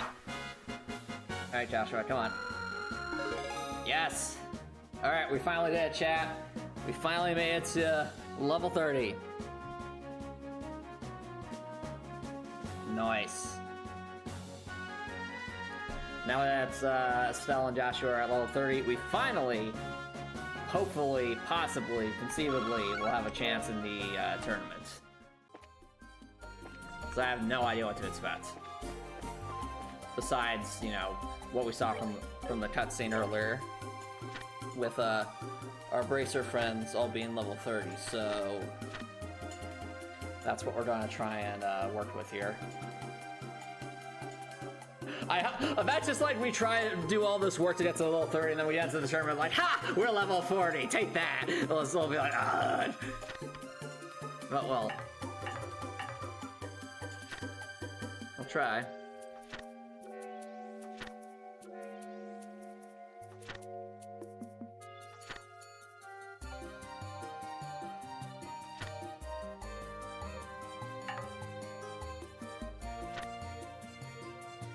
Alright.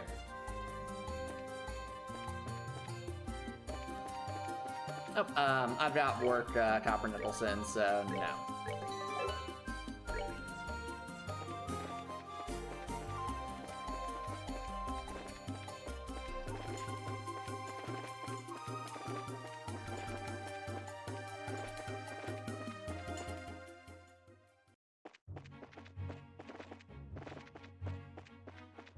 Nope, nope.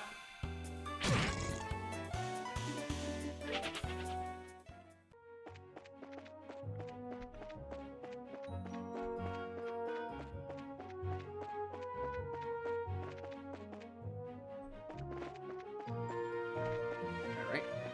Slowly making our way back to Grancel.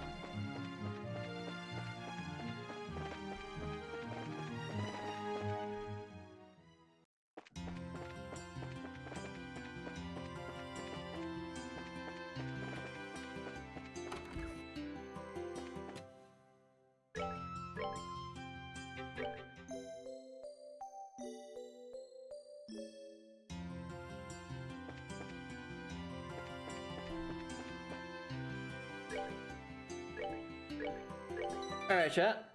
I think this will be a good spot to wrap things up for now. So if you're watching on Twitch, feel free to stick around for a raid. If you're watching on YouTube and you like what you saw, please consider subscribing on YouTube. So if you're subscribing on YouTube, we'll change more later. It's a great way to show support. If you're watching on YouTube, I hope you have an amazing night.